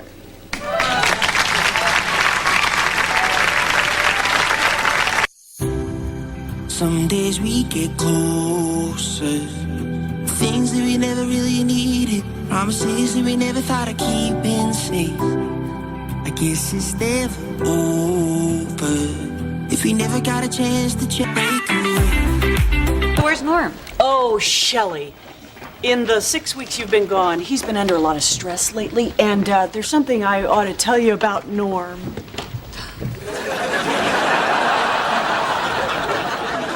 Oh, my God. Oh, hey, Shelley. Norm, what happened? Huh? Oh, yeah, I got a new shirt. You like it? Yeah. Yeah. Plus, I'm a big fat guy now. I'm excited. I'm single. Get out there and get some new ass. You know what I'm saying? Huh? You done ran the other ass in the ground, right? I don't want to talk about my wife like that. You ran that ass in the ground and you're moving on, right? Well, I didn't run any. We had a nice marriage for 2 No, you ran that ass in the ground. I and don't you're moving the fuck run on. people's ass in the ground. All men do. It's not a negative thing to run an ass in the ground, that's all. You ran that shit in the ground like a rental car. Great clip. That's Super Davis, Marty Funkhauser on Curb Your Enthusiasm. What's happening with Curb Your Enthusiasm? They left for a year to do a movie? Yeah. That sounds odd. I know it is odd, but... Is that going to work? I don't know. I hope we come back. I love that show so much, and people love it. Oh, it's a great show. How about the Palestinian chicken episode? That was hilarious. Was that the greatest? That was the greatest. When I'm sitting down there with that hubcap yarmulke on, Yeah, and and she's upstairs- screaming anti-Semitic shit, and then he comes down like a lord. While she's having sex. Yes, and then he comes down and introduces her to me. Martin, this is Sasha. This is Martin. Oh, right. And then, of course, Larry times. David went on to do his own show. Curb Yeah, Your Enthusiasm. Now, Larry David goes on, he does Curb Your Enthusiasm, and what do you think of that? I love it. It's great. And how is it different than Seinfeld? Well, it's a whole, he created another place. What sometimes we call the good universe. He's got the good universe. You know, when Larry's show comes on, you're like, yeah, I like this place. I want to be there. It's like the mansion in Beverly Hillbillies. Yeah, but I asked you to lunch, so... You can't just grab the check if someone has the check, Larry. That is absurdly Rosie, rude. I asked you to lunch. No, and it's This is my pleasure. No, and it's What are you not. doing? It's my pleasure, It's my Larry. pleasure. No. It's my son. Give me the check, Rosie. Hey! Come on! This is Kelsey. Oh, my God. We just got her 6 months ago. Larry, Kelsey, Six Kelsey, months? Larry. Yeah. Now, Larry, I don't know this, but they say it's improvisational. Yeah. So why not just write it out and why just make it up?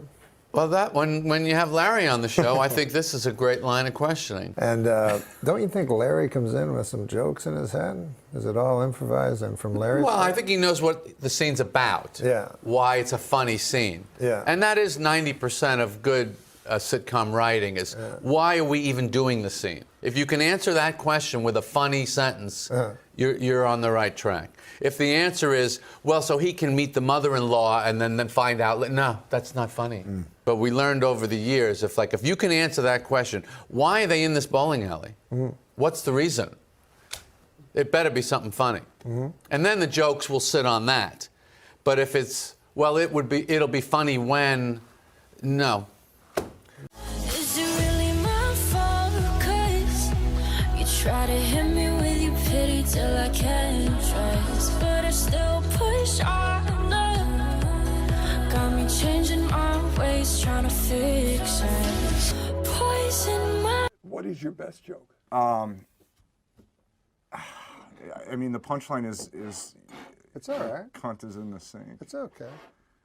That's the joke. That's all I know. That's all I got. You just wrecked. 4 people are sitting on a park bench. That's nice. P.S. Your cunt is in the sink. Okay, you told your joke. Let's go.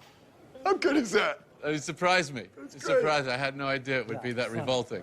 The actor who appeared in commercials for many years as the Marlboro Man has died of lung cancer. Asked if he contracted the disease by smoking, a spokesperson for the tobacco industry responded by saying, "What's that behind you?" then ran away. The U.S. Tobacco Company has announced that between now and December 31, it will donate a portion of its sales, at least $1 million, to the National Volunteer Fire Council. In return, U.S. Tobacco asked that for the rest of the year, everyone pretend that cigarettes don't cause cancer. According to newly released confidential memos, presidents of the nation's largest tobacco companies decided as early as 1964 that cigarettes should contain increasingly higher and higher levels of nicotine. Asked to comment, a spokesman for the tobacco industry said, "Really, that's interesting," then got plastic surgery and moved to France.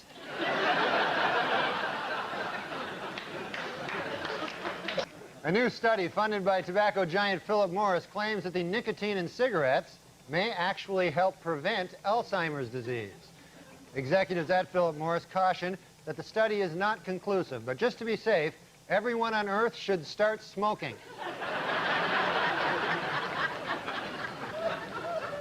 Earlier this year, the Liga Group paid out more than $750 million in a court settlement when it was admitted that its cigarettes are addictive. And this week, the tobacco company unveiled its new warning label. It reads, "Warning, don't try to sue us, we don't have any money left."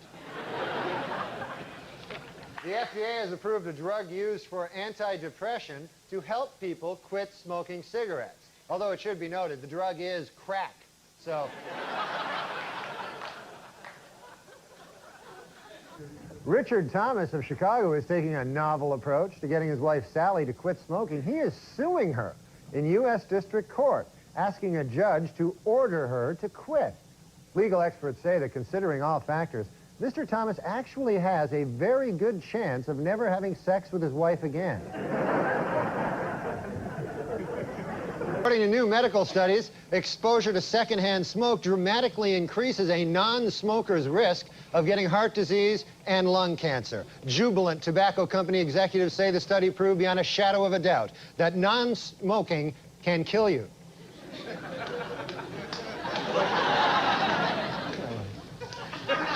That one wasn't very good, but try to laugh anyway, because it helps Farley have a little rest.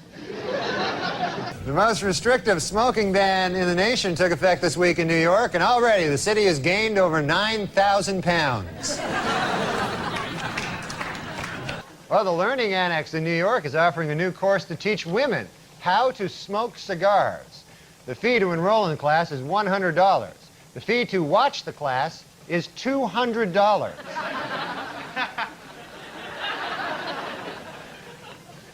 A new study says that people who quit smoking have healthier lungs. Yet another groundbreaking story from the pages of the medical journal, Duh.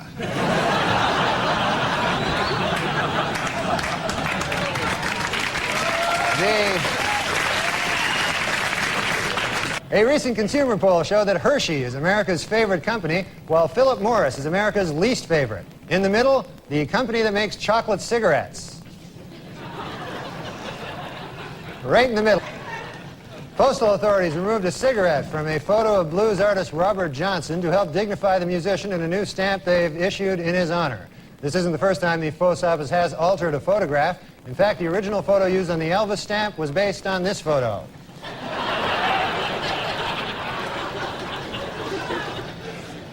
King enjoying a hoagie. Get off me! Get off me! I'm the real Annie! Get off me, you fat bastard! Get off me, you fat bastard!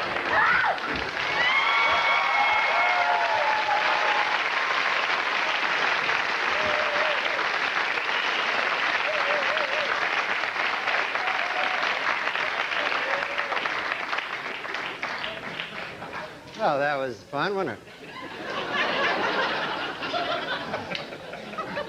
Craig used to be on a show called The Drew Carey Show. Yeah, that's right. Yeah. And you did the show right next door. You had the Norm MacDonald show right next door. And then I remember you were like, we had trailers, and I'd always be in my trailer. I like to go to my trailer and smoke cigarettes. Yeah, that's right. Yeah. And then you'd be in your trailer, and you'd be writing movies, and then directing movies, and then you'd be writing books. Yeah. It was because I was trying to not smoke. But people are waylaid by your laid-back image. They don't realize what a furnace of ambition you are. Hey, that's true. I am. I zig when they zag. That's what it is. Yeah. Listen, it's good. You don't smoke anymore. You look like healthy. You. No, I quit smoking. Yeah, I read that on the side of the thing. What did you say? It's dangerous. It can kill you. No. Yeah, I realized like I was smoking all the time, and it's like you smoke and you don't even get high. And well, you can't. They're not mutually exclusive. You can get high and smoke. It's not like you have to make a choice. No, I'm saying the cigarettes do not. Get you high. Yeah. Well, you could. There's a substance you can put in them though, if you want. Oh yeah, no, I don't do drugs or alcohol. Neither do I. You used to be. I thought you were alcoholic. Gosh, Norm. Tom has drank for as long as I've known him. Yeah. Oh, yeah, I drink, yeah. I'm starting to smoke, too. You've started smoking? I'm starting now. I'm just starting. It's harder than you think. You should probably start with a patch. Yeah. No, I actually started with the e-cigarettes. Oh, did you really? Yeah, I was smoking those for the last couple of months. I think you actually were. Yeah, and then gradually built up sort of an addiction to the nicotine. So you worked backwards. Yeah. Do you think we stop saying N-rig, which means, or N-rich, or nigger-rich, or nigger-rig, which were terms that some people are going, were they terms? Because, well, it's a fine. Or do you think we just shouldn't use people? What'd they say when you, hey, stop with that joint there, you're getting spit on it. So, no, hold on a second. So most people would say that we stopped those things because it was egregious. Yes. I know what I'm saying. Yeah, no, I know. And so you have to say, another example. So if you know, all afternoon, as we do this, you've been playing on and off with a cigarette. Do you smoke? I quit smoking a year ago. Good for you. Thank you. You quit smoking? Yeah. And you, when you smoked at the Tomorrow Show... We puffed. We didn't smoke. We puffed. You probably caused many children to start smoking. So you hold a cigarette and you never light it? Yes, it helps me. I have an oral fixation, the doctors tell me. That never... I'm like Beretta. Are you doing this to be a funny thing, or do you really have to kind of I'm doing it. No, I feel that I have an oral fixation. You know about that. I don't have that, by the way. If it's not this, I go straight. You don't like sucking cock? I don't like sucking cock. I mean, I have done it. Yeah, I wouldn't like it. You know why I wouldn't like it? Why? Aren't those animals, like inside the cum? Like I remember the sperm. You mean? Yeah. So to me, like it's a bunch of animals and stuff. Take me on a journey. Take me far away from this life. I'd leave it in a hurry. Let's run away before more than like you can. Okay, since nicotine is such an addictive drug, do you think someday you'll have to have a prescription to buy a pack of cigarettes? Well, you know, they always bring up the Constitution and talk about how we should still have the right to a militia and all that. But let's face facts, this country was built on tobacco growers. So, you know, if you're going to start changing, if you're not going to change one thing because it comes from way back then, you can't change this either. There are farmers out there who make a living. Tobacco is one of the crops that got this country going. So, no, I don't think they'll ever make it illegal. Yeah, no, they shouldn't make it illegal. I know. I think Norm's backing me up on that. What motivated you to quit? Well, I guess, I read this thing about how it was like a phallic symbol, and that my doctor went in, he said, you probably have an oral fixation, which you know what that means. Let's not kid ourselves, right? So, that's why I always smoke like cigarettes instead of cigars, because if I'm going to have I like a little white thin cock, you know?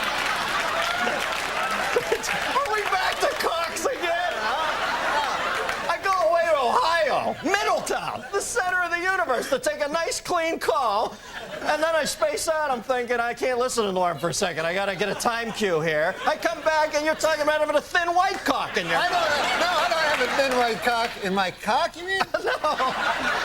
In my mouth. No, you misunderstand. What I'm saying is this. I'm just saying... Don't make the mistake of thinking I fucking listen to you.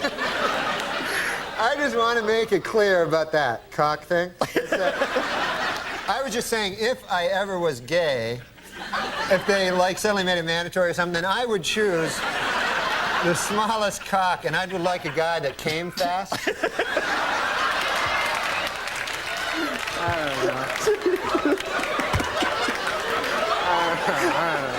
I thought the subject was cock. No, Cox is next week. I'm sorry. Does that answer your question? Yes, it does. Norm MacDonald, ladies and gentlemen. I was early on that Sunday in Philadelphia. I told everybody to watch it from the early start. And who else? Got nothing from it. And then I even phoned their agent. I said, "Hey, that's a good show. Nobody's watching it, but I like it, and I'm in TV." They never got back to me. Never did. DeVito's the EP on that show. He's got an axe to grind with. Why? Because of the fist fight I had with Christopher Lloyd back at the Improv. Exactly. You remember the incident.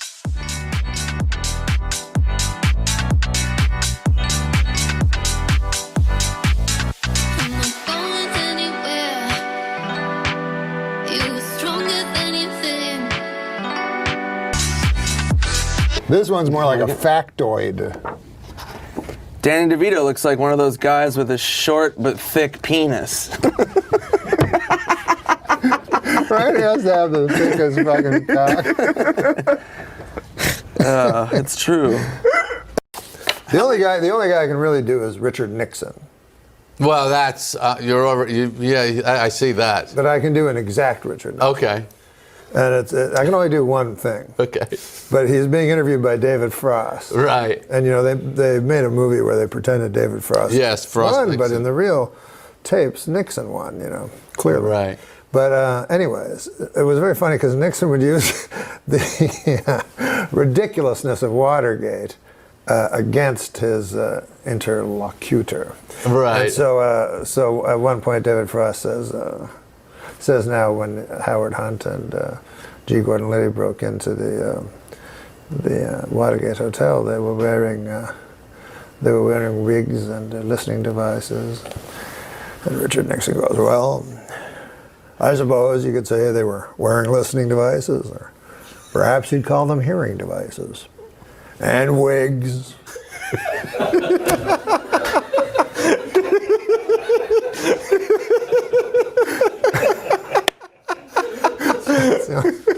Only thing I can do.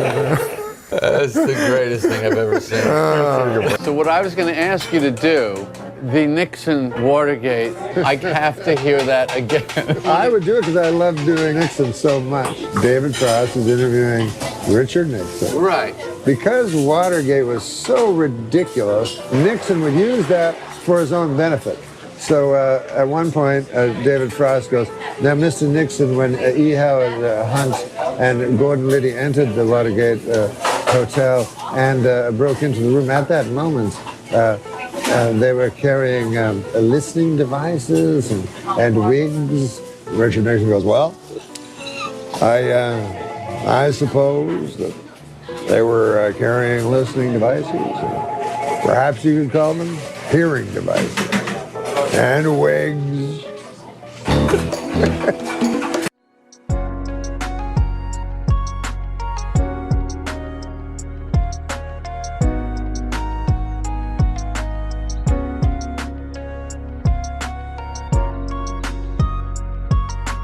Never stop work, but that might be a blessing. I won't stop. You're going to retire? No, I won't retire. As Nixon said, drink too little, think too much. Is that a Nixon quote? All right. Yeah. Well, he said the unhappiest people he knew. Oh, that makes sense. He said people think it's wonderful to get a car. But, and if you had 2 cars, wouldn't it be wonderful if you had a golf membership? Well, wouldn't that be the greatest thing ever? But for those of us that know, The unhappiest people I know are the ones that drink too little. I mean, drink too much, think too little, play too much bridge. Anyways, we're straying. What's that from? Is that from a David Frost interview? Yes. Going to party. But I never worked out or anything like that because, you know, I always felt like, you can't, like if you're a dude, you know, you can't really, the ladies don't seem to care, at least that's what they say. And then also, I don't think you can get like a perfect body. I think if you're a lady, you can get a perfect body. But if you're a dude, I don't think you can get like a perfect body on account of you got like every dude seems to have one of those like a sack, you know, a sack, right? And so, no matter how perfect your body is, if you got a sack, you know, it doesn't look very good, you know. You don't have a good-looking body, basically, you know, no matter what. Like you show me any nude dude, go, hey, look at that guy's body. I go, good God, what's that fucking thing? That guy's got a sack on him. You know? It's not a good-looking body.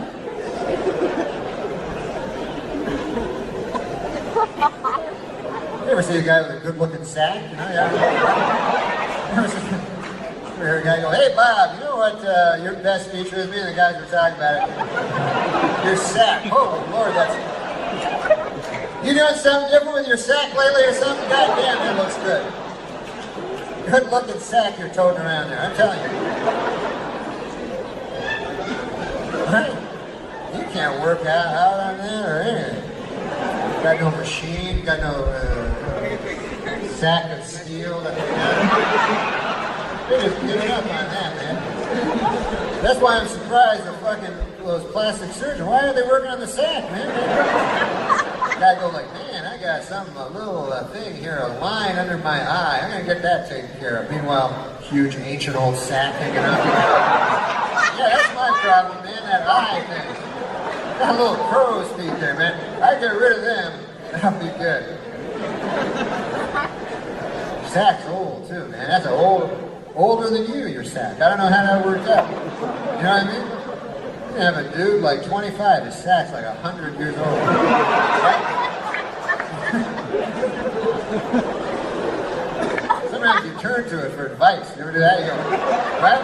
You go, what would you do, wise old sack? You know? He's like, I tell you something, son.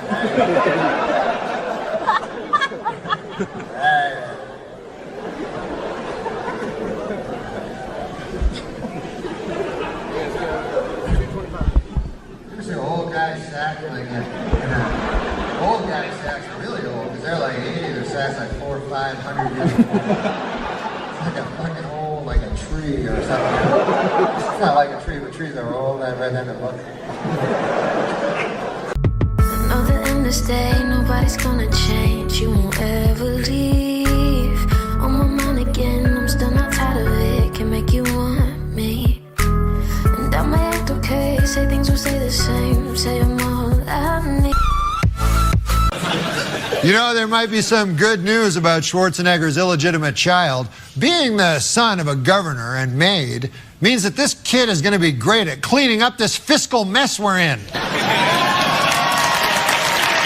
That's right. Now, folks, I don't like to brag, but like Schwarzenegger, I did a little bodybuilding back in the day, too. But I'm guessing you guys wouldn't want to see that, though, would you? Okay. All right, sure.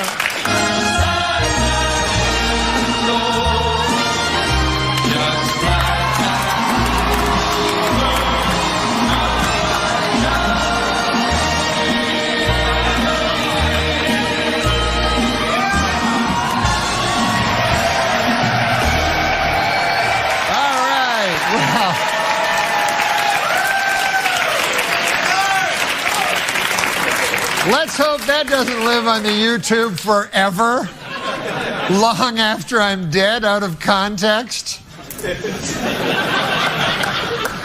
Black is great. Black is fantastic. Right? Yeah, I think black is fantastic. Even though, you know, they're not black anymore. But then again, we're not white, right? Right. We're pink like his fucking asshole. We're all, Seen it. We're all the color of Bobby's asshole deep down. What'd I do? I think you took your pants down. On stage? Yeah, he got pretty naked on stage. Well, I wanted to prove a point. I said that, skin color is only your skin color, and we're all pink on the inside, so I showed him my butthole. I remember now. Yeah, and that was my opener, and he didn't like that. It's like Lenny Bruce. It was a real opener. Beautiful. It's beautiful. It's like you could do that as a poem, like some slam poetry. That's what you should do, Bob. You should go on like slam poetry? Slam poetry thing in New York City. Well, they have these, I saw a wonderful play. A guy went on a trapeze over the audience. This was at the height of the AIDS epidemic. And he cut himself, his blood, his AIDS,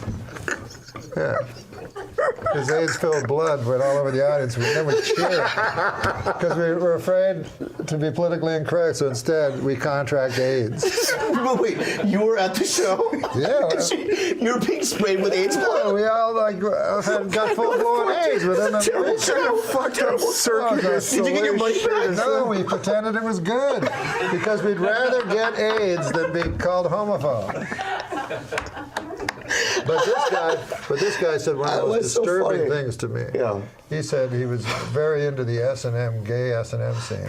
And he said he loved when guys with AIDS would fuck him. He said something like, when they pumped their death up my hot ass. I was like, oh, wait. This looks like a badge of courage, almost.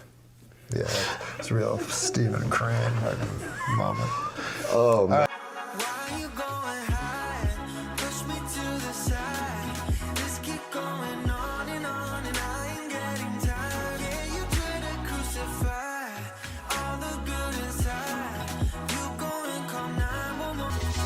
It was sort of sex meeting because I'm not good with condoms. I don't mean to get graphic, and I did. See, I'm an older guy. I grew up before AIDS was invented or whatever. I remember one of the worst inventions ever. I know.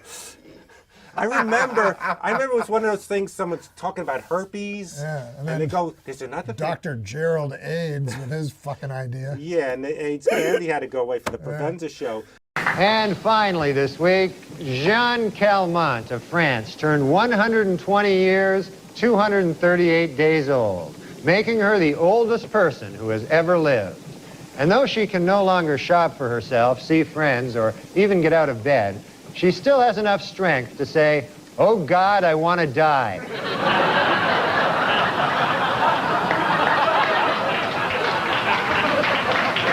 The world's oldest man, a 111-year-old parapsychologist, has passed away. He now knows for sure what all that stuff he believed in was bullshit. Oh, shoot, that's depressing. He now knows for sure that all that stuff he believed in was bullshit. You really got to know what a parapsychologist is. I know, that's a weird word, parapsychologist. Oh, here, you want to read it, John? The world's second oldest man died this week at 113. Good news for the third oldest man in the world, who also got bad news this week. He's dying. Second. We have to do math? Fuck, man. It's not. In Connecticut this week, Glastonbury High awarded Thomas Hennessy his high school diploma at the age of 102. Way to go, Thomas. In today's world, without a diploma, you've got no future, really, So good for him.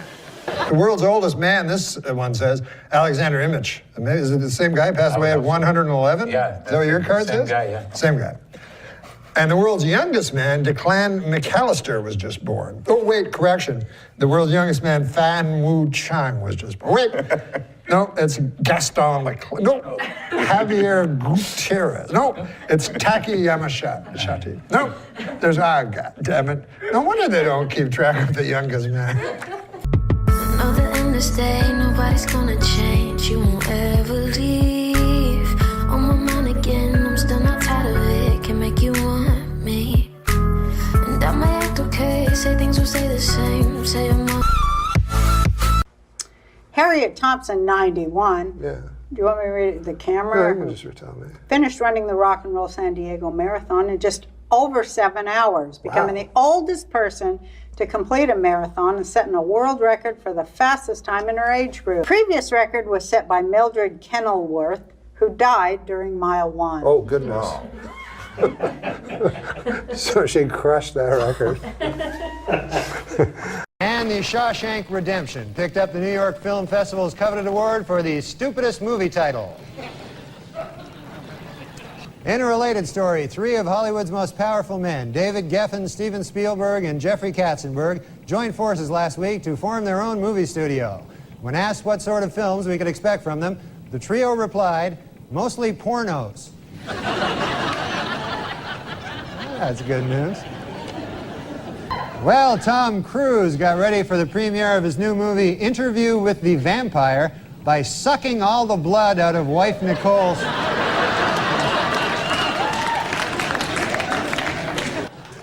And now it's time for Weekend Update's movie reviews. This week I saw Interview with the Vampire. And here's my review. Not gay enough.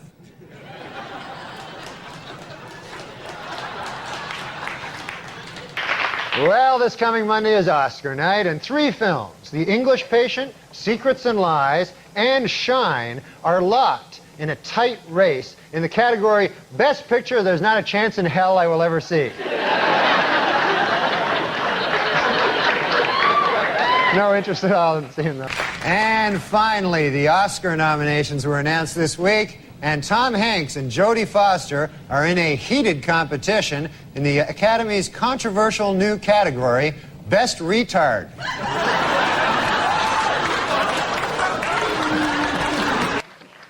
20th Century Fox has announced that Macaulay Culkin will not be hired to star in Home Alone 3.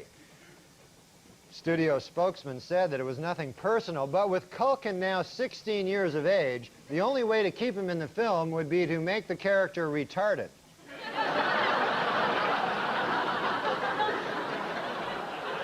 A deadly outbreak of the Ebola virus is said to be responsible for more than 100 deaths in Africa and a couple of really bad movies here in the United States. Well, the much talked about film Showgirls opened this week, and here's my review. Basically a high-budget porno film, Showgirls is a thinly veiled excuse to show lots of naked buttocks, legs, and breasts. On a scale of 1 to 10, I give it a 10. Remember 12 Angry Men, the classic courtroom drama? Well, the first film about the O.J. Simpson case is in the works. It's entitled 9 Angry Black People, 2 Scared Asians, and a White Guy Who Hasn't Spoken Since Rosa Lopez.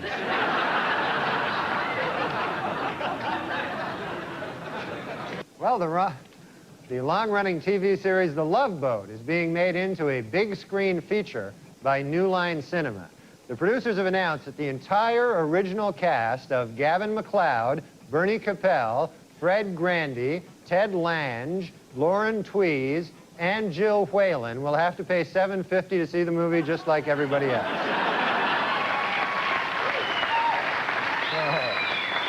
Asked recently what will set his new Batman film apart from its predecessors, Batman and Robin director Joel Schumacher said, quote, "In this one, all the costumes will have nipples."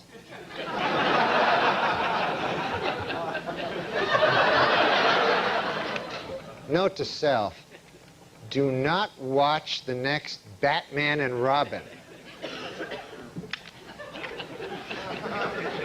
HBO has finished casting its new movie about the talk show wars entitled The Late Shift. Tapped to play Jay Leno is Daniel Roebuck. The part of David Letterman will be played by Michael Higgins. And the part of Arsenio Hall will be played by Arsenio Hall.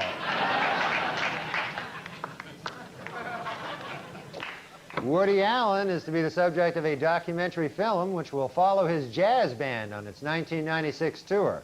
According to its producers, the documentary will focus strictly on the parts of Allen's life that no one could give a rat's ass about.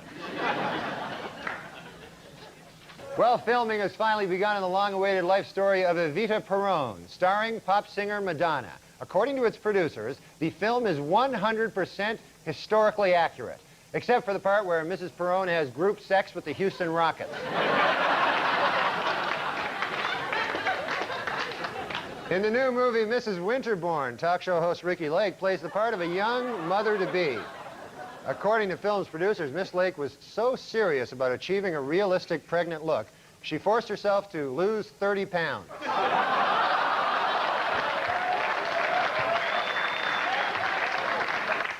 Well, for the second week in a row, Richard Gere's new film, Primal Fear, was #1 at the box office, leading many Hollywood insiders to wonder, hey, you think that gerbil story is true?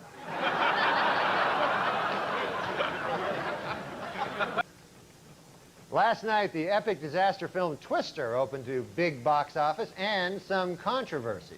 The Reverend Jesse Jackson has called for a boycott of the movie, claiming that not enough black people in the film are killed by tornadoes.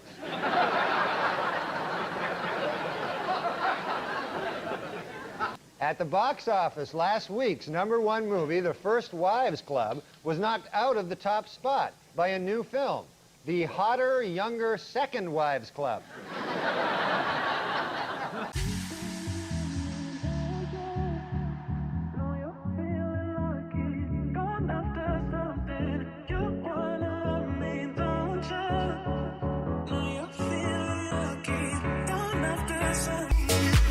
She was telling me, this is interesting, she was telling me that, you know that movie, The Elephant Man? Yeah. We were just talking about it backstage, and I always thought it was a stupid movie, and she said it's a really good movie, and I said the stupidest thing in it is because, you know that part where the guy says, I am a human, I am not an elephant, I am a human being. The guy doesn't even hardly look like an elephant. So why would you would be the worst movie critic in the world. So, but one big news story: Twister is the big what do you call it? Movie, yeah. Twister's the big movie, and I got some news. Apparently now they're thinking about Oscars for the movie. Yeah, they're thinking of Best Actor for The Wind.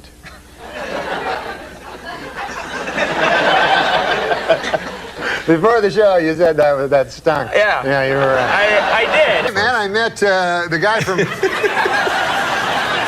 I met the guy from Lost, played John Locke. You ever hear that fella? Of course. Yeah, Terry O'Quinn. Terry O'Quinn. Yeah. I love Lost. You ever watch Lost? Yeah, I'm obsessed with the show. Yeah, yeah. Yeah, I'm still watching it. I watch it. I watch it on the link. No, yeah.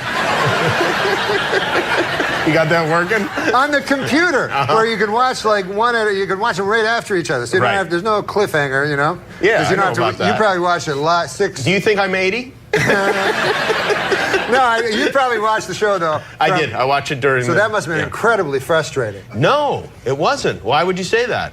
Well, because I couldn't wait 30 seconds to get into it on my DVD. Sometimes it's better to space things out, though, and discuss it with your friends, have a little talk about what happened, and then you have to wait a week, and it's delayed gratification. Yeah, I guess, yeah. That's what's fun about a book club.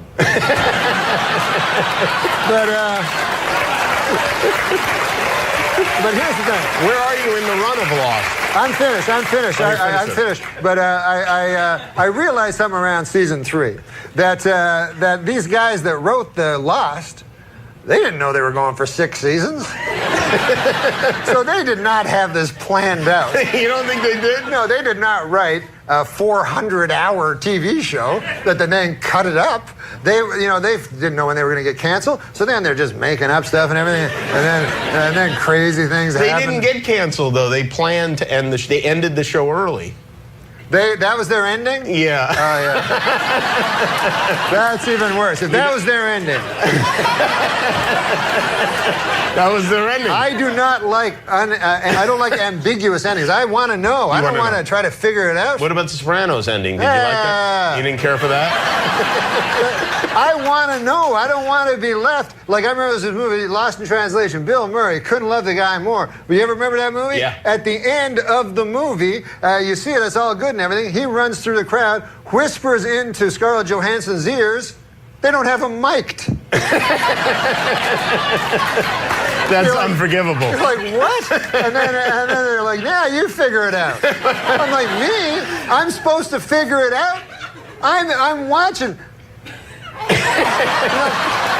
This is what I like to do. I like figuring out movies in the same way. That would be like me going, hey, man, I'm going to buy a car. I think I'll go down to Detroit, see if they need any help welding. Right? I can't believe you're not American. It makes no sense.